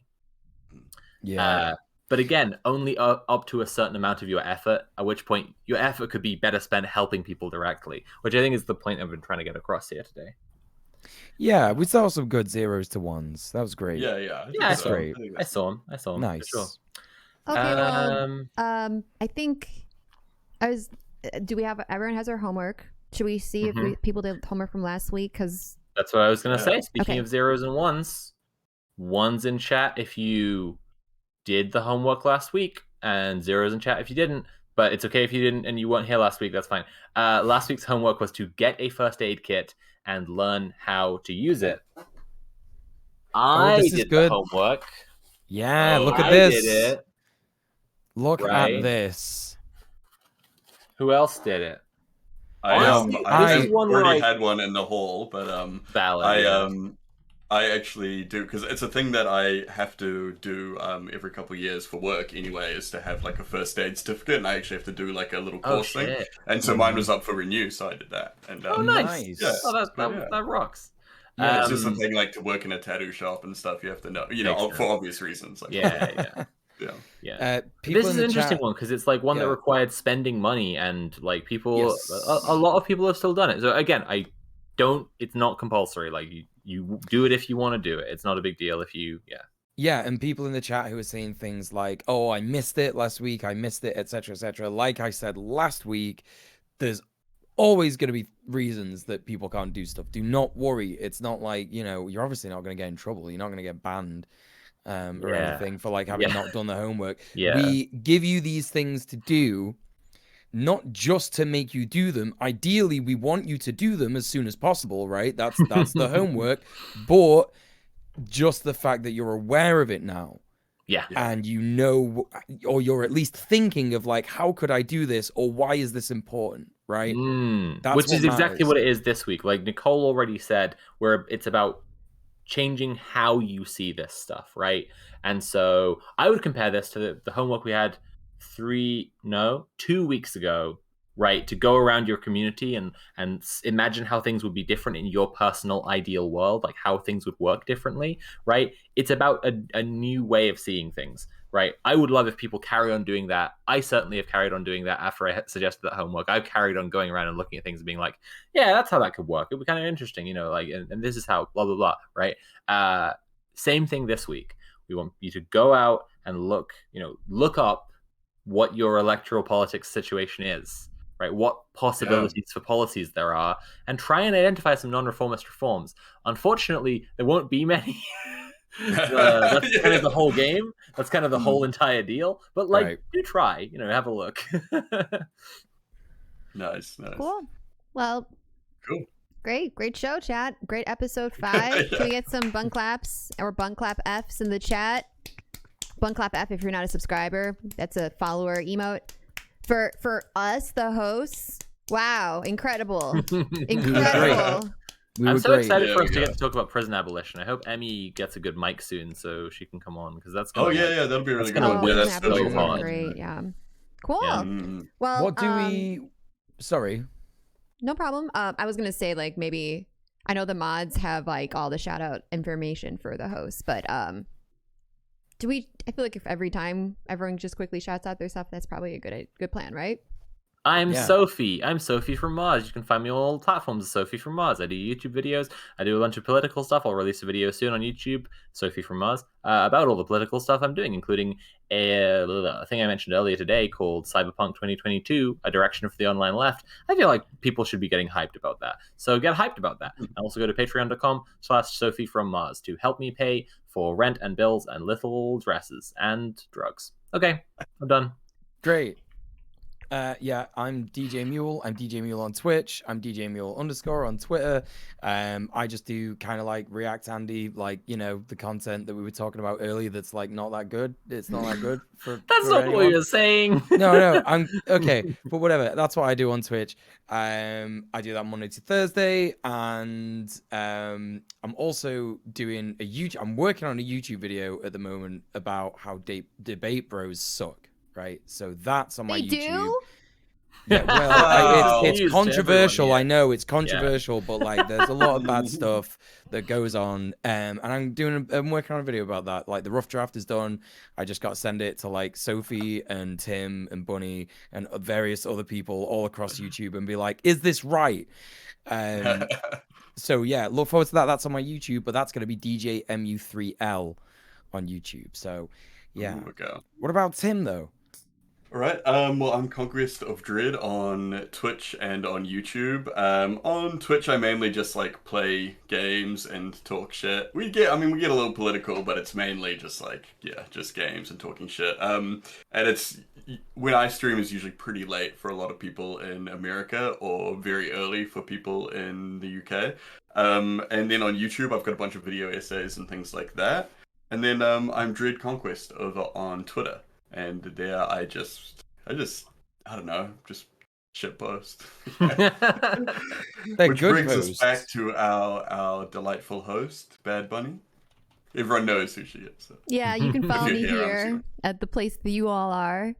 Remember, chat, I will be rebranding soon. The only thing that's stopping me from rebranding is finding an available name. It's very much more challenging at this point. I feel like Nicole it's because bots are just like buying away everything. Good. So then we're all just on the same red planet wavelength. You know, we'll just change everyone to from Mars. Yeah. So, but just stay tuned for that. And you can follow me on Twitter at twitter.com/badbunnytwitch.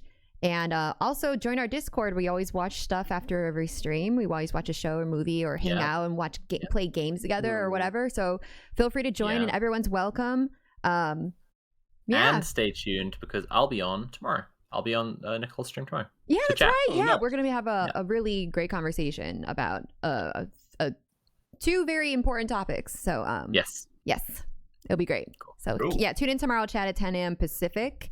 It'll be Sophie and I streaming, and it'll be great. Maybe also work out, but we'll see. We'll see if we get to it. Hopefully. Good night, everyone. All right. Good night, y'all.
And as you will soon find out, you cannot defeat an enemy that you cannot see.